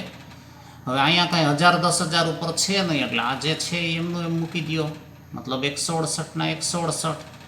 તો એ રીતે જોવા જાઓ તો 1,68,840 આવ્યા. તો એ જે આવ્યા એ શું થઈ ગયું કહેવાય આપણો તો કે જવાબ થઈ ગયો કહેવાય. તો ગુણધર્મોનો ઉપયોગ કરી અને આમ જોવા જાઓ ને તો સરળતાથી આ બધા દાખલા તમે ગણી શકો છો, બરાબર. અને એ શીખી લેવા તમારા માટે બહુ જરૂરી પણ છે. ભવિષ્યમાં તમારે હશે આવા સહેલા જ દાખલા પણ સમય મર્યાદામાં ગણી શકો છો કે નહીં એ મહત્ત્વની વાત હશે તમારા માટે, બરાબર. તો સમય મર્યાદામાં સેકન્ડોમાં આપણે આ દાખલા જ્યારે ગણવા હોય ત્યારે જો આ બધા ગુણધર્મો જાણતા હોઈએ તો ગણતરી જે છે એ સહેલી બને. બાકી આપણે બધા શૂન્ય લેવાના આ તે બધું એવું બનાવ્યા કરશું તો સમય વેડફાશે અને સરળતાથી એને ગણી શકશો નહીં, બરાબર. તો હવે એ રીતે એ દાખલો ખ્યાલ આવી જાય પછી આગળ જુઓ જોઈએ શું કીધું છે આપણને. તો 5મા દાખલામાં ટેક્સી ડ્રાઈવર જે છે ને એ ગાડીની પેટ્રોલની ટાંકીમાં સોમવારે 40 લીટર પુરાવે, બીજા દિવસે 50 લીટર પુરાવે ને પેટ્રોલના ભાવ જે છે એ 65 રૂપિયા 1 લીટરનો હોય તો કેટલો ખર્ચ થયો. એટલે આપણે ઉદાહરણમાં જોયું હતું ને, 2 એંગલથી વિચારી શકો. એક તો પહેલા દિવસના 40 ગુણ્યા 65 કરીને જવાબ મેળવી લ્યો, બીજા દિવસના 50 ગુણ્યા 65 કરીને જવાબ મેળવી લ્યો અને પછી સરવાળો કરો. પણ સહેલો તમને દાખલો કઈ રીતે પડશે તો કે અહીંયા 40 અહીંયા 50 એટલે કુલ 90 લીટર. કારણ કે બે વખતે ભાવ તો એનો જ છે, બરાબર. મતલબ 90 લીટર કુલ પુરાયું હોય, 90 ને 65 ગુણી નાખો એટલે જવાબ સહેલો પડે કે ન પડે. તો એ રીતે જેમ તમને સહેલો પડે ને દાખલો એ રીતે ગણતરી કરવાનો પ્રયત્ન કરવાનો. તો અહીંયા આપણે એ ગણતરી જે છે એને હવે સંક્ષિપ્તમાં આ 2 રીત મેં તમને કીધી, બરાબર ને. પણ બીજી રીત જે છે એનાથી આપણને સહેલો પડે છે એટલે એ રીતે આપણે ગણી લઈએ.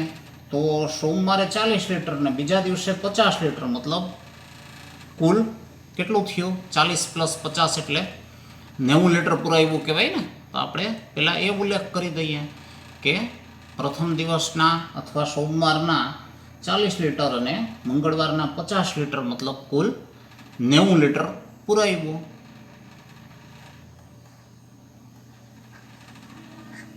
આ દાખલો જે છે આપણો એ કેટલામો છે તો કે 5મો એનો જવાબ. તો સોમવારે 40 લીટર અને મંગળવારે 50 લીટર अर्थात कुल 40 + 50 बराबर 90 लीटर पेट्रोल पुराव्યું. હવે 1 લીટરના ભાવ શું આપ્યો છે આપણને? તો કે 65 રૂપિયા. તો 1 લીટરના 65 રૂપિયા લેખે 90 લીટરના 90 ગુણ્યા 65 એ મોઢે થઈ જાય એમ છે ને.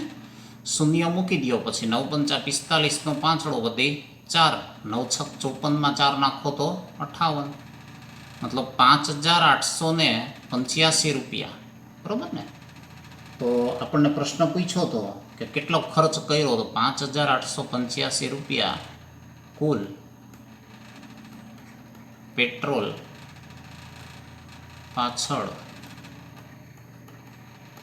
ખર્ચ કર્યો ગણાય છે ને સહેલો. હવે એ પછી જુઓ જોઈએ, છઠ્ઠો દાખલો છે તો એમાં આપણને શું કીધું છે કે દૂધવાળો હોટલમાં સવારે 32 લીટર દૂધ આપે, સાંજે 68 લીટર આપે છે. હવે દૂધની કુલ કિંમત 45 હોય તો લીટરના, હો, તો રોજની કેટલી આવક થતી હશે? તો આ બે એંગલથી વિચારી શકો ને. સવારના 32 લીટરના 32 × 45 કરો, વળી સાંજના 68 લીટર આપે એના 68 × 45 કરો, પછી બે ગુણાકારના જવાબનો સરવાળો કરો. પણ થોડો અઘરો થાય કે ન થાય? એને બદલે તમે સીધો આ બે થઈને કુલ કેટલું આપે છે તો કે 68 + 32 એટલે 100 લીટર આપે છે રોજનું. હવે 1 લીટરના 45 લેખે 100 લીટરના 45 × 100 કરો એટલે 4500. મોઢે થઈ ગયો કે ન થઈ ગયો દાખલો? બરાબર ને? તો જે રીતે તમને દાખલો સહેલો પડે ને એ રીતે ગણવાનો પ્રયત્ન કરો. સમજાઈ ગયું ને બધું? તો હવે આપણે એ રીતે એની ગણતરી કરી નાખીએ.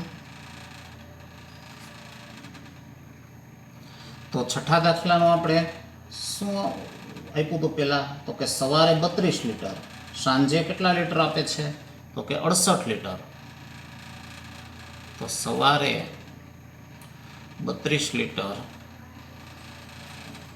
સાંજે 68 લીટર. તેથી એક દિવસમાં કુલ 68 + 32 બરાબર 100 લીટર દૂધ આપે છે. પછી શું કીધું છે આપણને કે 1 લીટરના 45 રૂપિયા લેખે એ કેટલું આપે છે? તો કે 100 લીટર. તો 100 લીટરના 45 × તમે 100 કરો એટલે એને કેટલા રૂપિયા મળવા જોઈએ? તો કે 4500 રૂપિયા આવક થાય. એ જે છે એ આપણો શું થઈ ગયું કહેવાય? તો કે જવાબ થઈ ગયો. બરાબર ને? તો આ રીતે સરળતાથી આ બધા દાખલા ગણી શકો છો તમે. હવે ત્યાર પછી 7મા દાખલામાં જોડકા છે. બરાબર? તો એમાંય તમે જો સહેલાઈથી જોઈ શકો એમ છો. દાખલા તરીકે 425 ગુણ્યા શું આપ્યું છે આપણને? તો કે 136 બરાબર. હવે 136 છે તો એમાં પછી શું કર્યું છે તમે જોઈ શકો છો ને. 136ને બદલે જુઓ અહીંયા 6 + 30 + 100. એ રીતે એનું ટૂંકમાં સરવાળો જે છે ને એમાં વિભાજન કરી નાખ્યું છે ને પછી બારોબાર ગુણ્યા 425 રાખ્યા છે. મતલબ 425 6ને ગુણે, +425 30ને ગુણે, +425 100ને ગુણે. બરાબર? તો એના ઉપરથી હવે તમે શું કહી શકો? તો કે આ જે છે એ શું કર્યું કહેવાય? તો કે સરવાળાના ગુણાકારનું સરવાળા પર વિભાજન કર્યું કહેવાય ને. મતલબ અહીંયા આગળ તમને જે ઓપ્શન મળે એમ છે એ ક્યુ મળે એમ છે? તો કે સી મળી જાય એમ છે. બરાબર? હવે એવી રીતે બીજા પેટામાં શું છે જુઓ જોઈએ. 2 × 49 × 50 બરાબર. તો કે 2 × 50 મતલબ અહીંયા જે 50 છેલ્લા ક્રમે હતા એ બીજા ક્રમે લઈ લીધા. ને બીજા ક્રમે 49 હતા એ છેલ્લા ક્રમે જવા દીધા. તો ગુણાકારમાં ક્રમ બદલાવ્યો છે, બરોબર ને, ગણતરીને સરળ બનાવવા માટે શું કહેવાય? તો કે ગુણાકારના ક્રમનો ગુણધર્મ. તો હવે આમાંય તમે જોઈ શકો છો 80, 2005 અને 20 હતા, તો 20 છેલ્લા ક્રમે હતા એને જુઓ જોઈએ 80ની બાજુમાં લઈ લીધા બીજા ક્રમે, અને 2005 બીજા ક્રમે હતા એને જુઓ જોઈએ અહીં છેલ્લા ક્રમે જવા દીધા સરળતા માટે.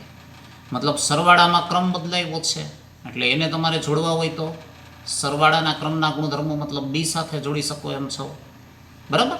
તો આ રીતે આ દાખલાઓ જે છે એમાં બીજું કંઈ અઘરું છે નહીં, તમે સરળતાથી આ દાખલા ગણી શકશો જો થોડું આમાં ધ્યાન આપશો તો, બરાબર ને. તો હવે એ થઈ ગયું. પછી તમને અત્યારે જે આપણે આ પાર્ટમાં આપ્યું છે એ પણ હું અહીંયા તમને સોલ્યુશન આપી દઉં છું, પણ પહેલાં તમે જાતે સેલ્ફ પ્રેક્ટિસ કરી લીધા પછી 2.3 આની સાથે કમ્પેર કરજો, બરાબર ને, તો તમને વધારે ફાયદો થશે. એટલે જેથી કરીને 2.3 જો અહીંયા સમજી લઈએ તો આપણો આ ટોપિક પૂરો થઈ જશે. તો 2.3નું સોલ્યુશન જુઓ. તો 2.3માં જુઓ જોઈએ પહેલા દાખલામાં નીચેનામાંથી કોનો જવાબ શૂન્ય નથી? તો એ તો તમે એનું ટૂંકમાં સાદું રૂપ આપીને નક્કી કરી શકો ને, જેમ કે 1+0 તમે કરો, બરાબર ને, તો એકમાં શૂન્ય ઉમેરવાથી તમે જાણો છો કે જવાબ જે છે તમને શું મળવાનો છે? તો કે 1 જ મળશે.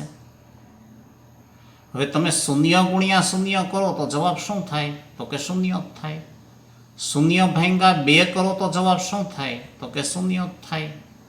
અહીંયા તમે 10 ઓછા 10 કરો એટલે 0, ને 0 ભાગ્યા 2 કરો એટલે જવાબ શું મળે? તો કે 0 જ મળે. તો એનો અર્થ શું થયો કે કોનો જવાબ શૂન્ય નથી એમ આપણને પૂછ્યું છે. તો આના ઉપરથી હવે આપણે શું તારણ ઉપર આવી શક્યા? તો કે પહેલો જે ઓપ્શન હતું એ, બરોબર, એમાં જવાબ શૂન્ય નથી, બાકી બધે જવાબ શૂન્ય છે. તો અહીંયા લખી નખાય આન્સરમાં કે વિકલ્પ એ 1+0 = 1 સિવાય બધા જ વિકલ્પો માટે જવાબ શૂન્ય મળે છે, બરોબર ને. હવે ત્યાર પછી બીજો દાખલો જુઓ.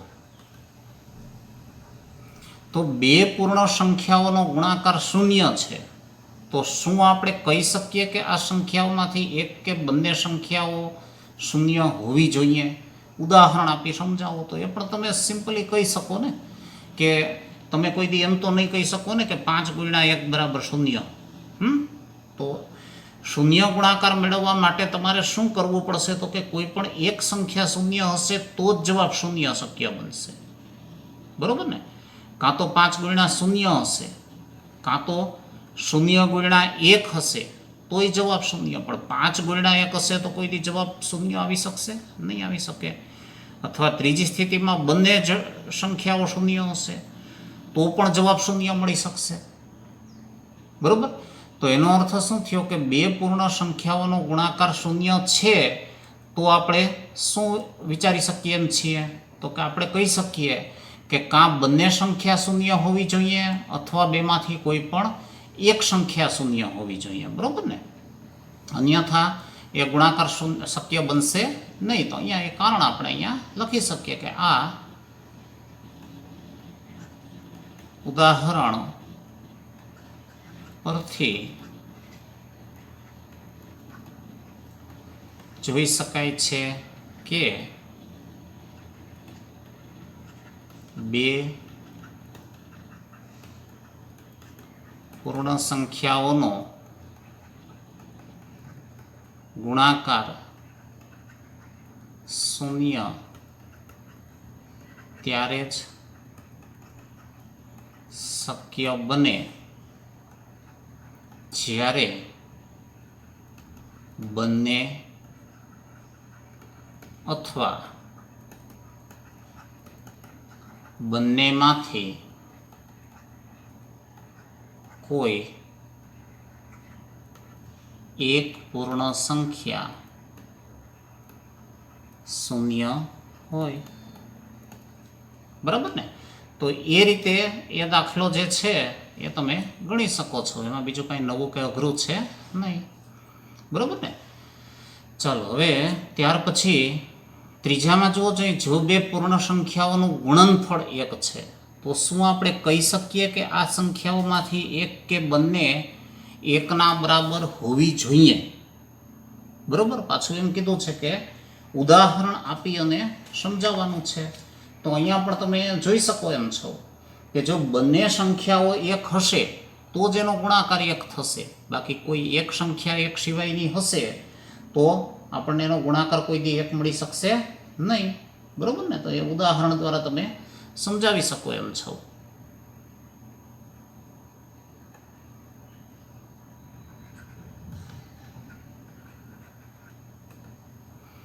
એક ગુણ્યા એક બરાબર એક, પણ તમે 8 ગુણ્યા 1 કરો તો જવાબ 1 મળશે તો કે નહીં મળે, બરાબર ને? તમે 1 ગુણ્યા 12 કરશો તો જવાબ 1 મળશે તો કે નહીં મળે.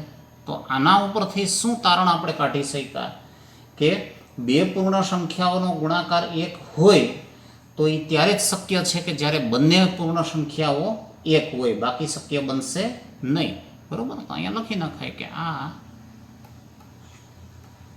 ઉદાહરણો પરથી તારવી શકાય કે જો આપેલ બંને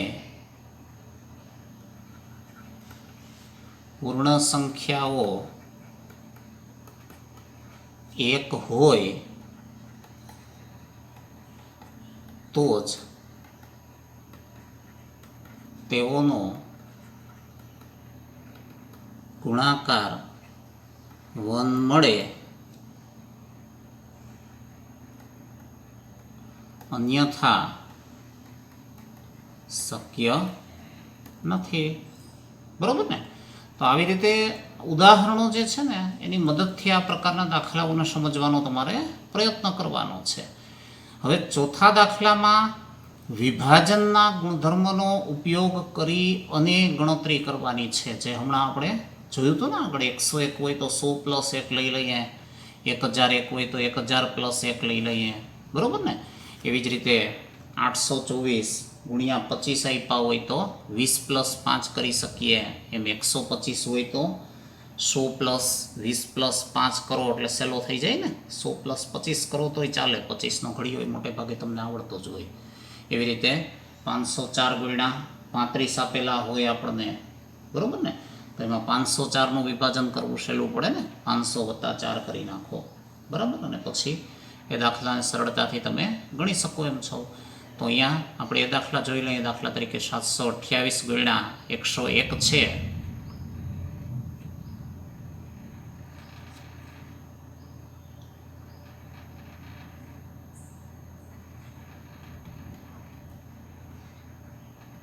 તો હમણાં મેં તમને કીધું એ રીતે 101નું વિભાજન કરવું સહેલું પડશે ને આપણને. 728 ગુણ્યા 101 બરાબર શું લખી શકીએ? તો કે 728 ગુણ્યા અને 101 ને બદલે 100 પ્લસ 1 લખી શકાય એમ છે ને.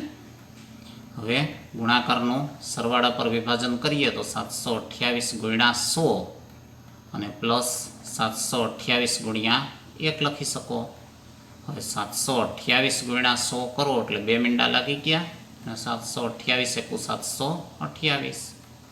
હવે 728 ગુણ્યા 100નો જવાબ જે આવ્યો 72800, એમાં 728 નાખવા એ કાંઈ અઘરી વાત છે નહીં. આ પાછળના દશક 100 ઉપર તો સરવાળો 28નો 28 જ રહેશે ને.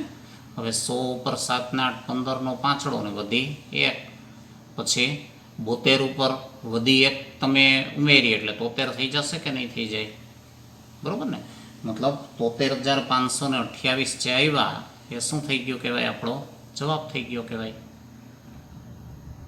હવે એવી જ રીતે એનો જે બી આપ્યો છે એમાં આપણને 5437 ગુણ્યા 1001 કરવાના કીધા છે, બરાબર. તો એ પણ ગણતરી જે છે એ હમણાં જે આ ગણ્યો તમે દાખલો એ જ રીતે કરી શકો એમ છો ને. 1001 છે તો 1000 પ્લસ 1 કરી નાખવાના છે, બીજું કંઈ નવું છે નહીં.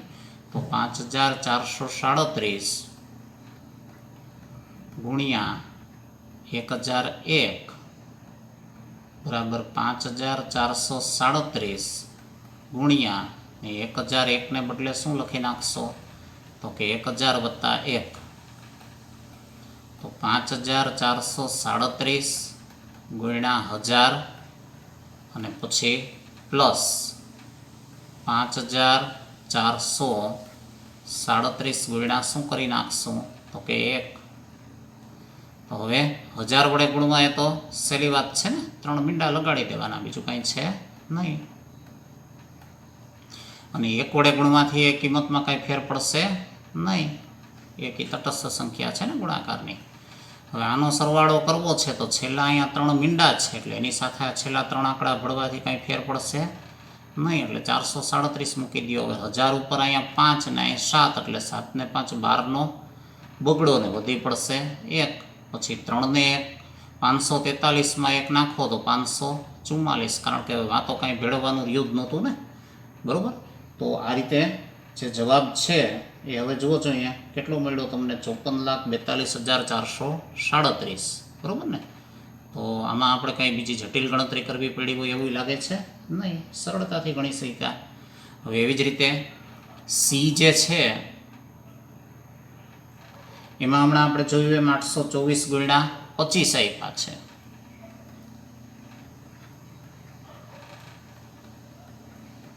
આમ તો 25 ગુણાકારની દ્રષ્ટિએ સહેલા જ કહેવાય, બરાબર ને. છતાં અહીંયા તમારે ધારો કે એનું વિભાજન કરવું છે તો 824 ગુણ્યા અને 25 ને બદલે શું લખી શકો તો કે 20 પ્લસ 5. તો હવે વિભાજનના ગુણધર્મો પ્રમાણે 824 પહેલાં કોને ગુણશે તો કે 20 ને, પછી તો કે પ્લસના પ્લસ, અને પછી 824 કોને ગુણશે તો કે 5 ને. હવે આનું આપણે સાદું રૂપ આપવું હોય તો શૂન્ય તો આવવાનું જ છે કે નથી. પછી 2 ચોક 8, 2 2 4, 2 8 16, મતલબ 16,480 આવ્યા. પછી પ્લસ, હવે અહીંયા તમે 5 વડે ગુણો તો 5 ચોક 20નું શૂન્ય ને વધી પડશે 2, 5 2 10, 10માં 2 નાખો તો 12નો બગડો ને વધી પડશે 1, 5 8 40માં 1 નાખીએ તો 41.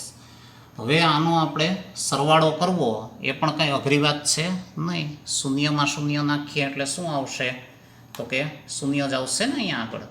પછી બાજુમાં શું આપ્યું છે પાછું તો કે 8 ને વાં 2 આપ્યા છે, બરાબર ને. અહીં શૂન્યનું શૂન્ય મૂક્યા, પછી 8 ને 2 10નું શૂન્ય ને વધી 1, 4 ને 1 5 ને 5માં 1 નાખીએ તો 6. પછી અહીંયા 16 છે ને અહીંયા 4 છે તો 16માં 4 નાખીએ તો 20. મતલબ કેટલો જવાબ મળી ગયો કહેવાય આપણને તો કે 20,600. તો આ દાખલાઓ જે છે ને એમાં ગુણધર્મોનો જો ઉપયોગ કરતા તમે શીખી ગયા હશો તો જનરલી જે દાખલો છે એ તમે ગણતા હો એના કરતાં તમારા માટે ઘણો બધો કેવો બની જતો હોય છે, સહેલો બની જતો હોય છે, બરાબર ને. તો એ રીતે એ ત્રીજા દાખલામાં ખ્યાલ આવી ગયો ને બધાને. હવે જુઓ જોઈએ પેટા નંબર 4માં આપણને 4,275 અને ગુણ્યા શું કરવાનું કીધું છે 125. તો 125 જે છે એને હમણાં મેં કીધું એમ 100 પ્લસ 25 કરો, પછી 25ને પણ તમે 100 પ્લસ 20 પ્લસ 5માં વિભાજિત કરી શકો એમ છો, બરાબર ને. તો એ રીતે વિભાજનના ગુણધર્મોનો ઉપયોગ કરી અને દાખલાને થોડો સહેલો બનાવી શકશો તમે.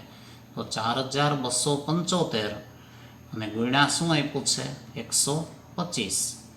તો આના બરાબર 4,275 ગુણ્યા અને 125ને બદલે હમણાં મેં કીધું એમ 100 પ્લસ 25 કરો અથવા 100 પ્લસ 20 પ્લસ 5 કરો એટલે વધારે સહેલો બની જાય ને.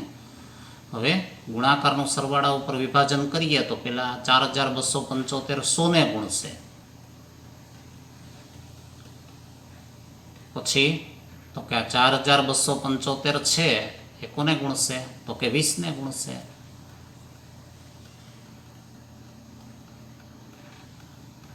અને ત્યાર પછી 4275 છે એ કોને ગુણે એમ છે? તો કે 5 ને ગુણશે.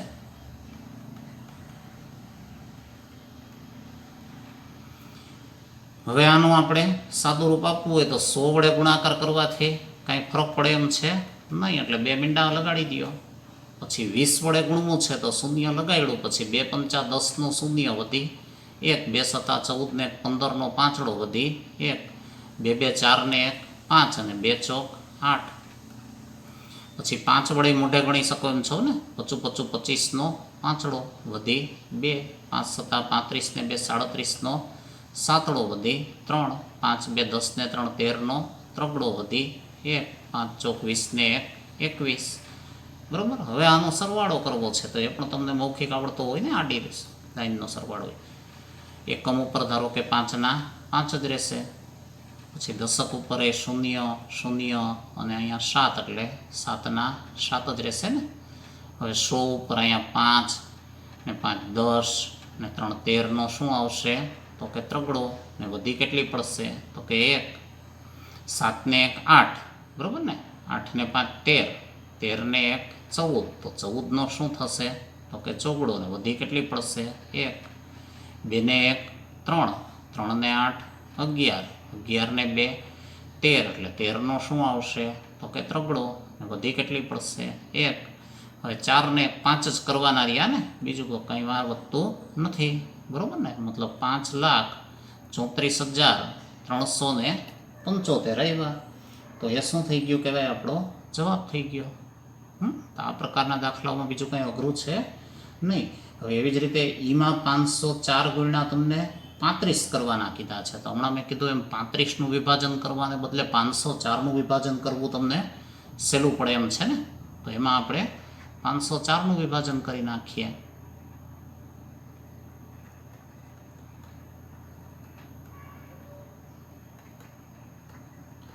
તો 35 ગુણ્યા ને 504ને બદલે શું લખી શકીએ એમ છીએ?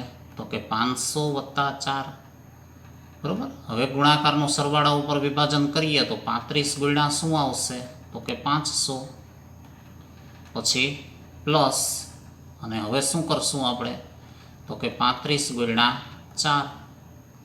હવે 35 પંચા 175, બરાબર. અને 2 મીંડા બીજા, મતલબ 17,500 થયા ને. અહીં 35 ચોક કરવાના છે એટલે 140 આવી ગયા કે ન આવી ગયા? હવે 540માં 140 નાખો એટલે 640 તો મોઢે થઈ ગયા ને. આગળ કેટલા હતા? તો કે 17, મતલબ 17,640 જે આવ્યા એ શું થઈ ગયું કહેવાય? આપણો જવાબ થઈ ગયો, બરાબર. તો ઘણી વખત આવી રીતે તમે જોશો ને તો ગુણધર્મોના ઉપયોગની મદદથી, આ તો ઠીક છે કે આપણે ગણીએ છીએ, પણ ગણતરી એ કાંઈ લખવી પડે એમ હોય નહીં, મૌખિક જ બધું થઈ જતું હોય છે, બરાબર. તો થોડો એનો મહાવરો જે છે ને એ તમારા માટે જરૂરી છે. મહાવરો કરો, પ્રેક્ટિસ કરશો ને આ પ્રકારના દાખલાઓની, એટલે પછી સરળતાથી ગણી શકશો. હવે એના પછી જુઓ જોઈએ 5મા દાખલામાં અહીંયા એક સ્વરૂપ આપ્યું છે. 1 × 8 + 1 એટલે 9. હવે 1 પછી જુઓ 2 લગાડ્યા છે, તો 12 ગુણ્યા 8 એટલે 96, 96 + 2 એટલે 98 આવ્યા ને.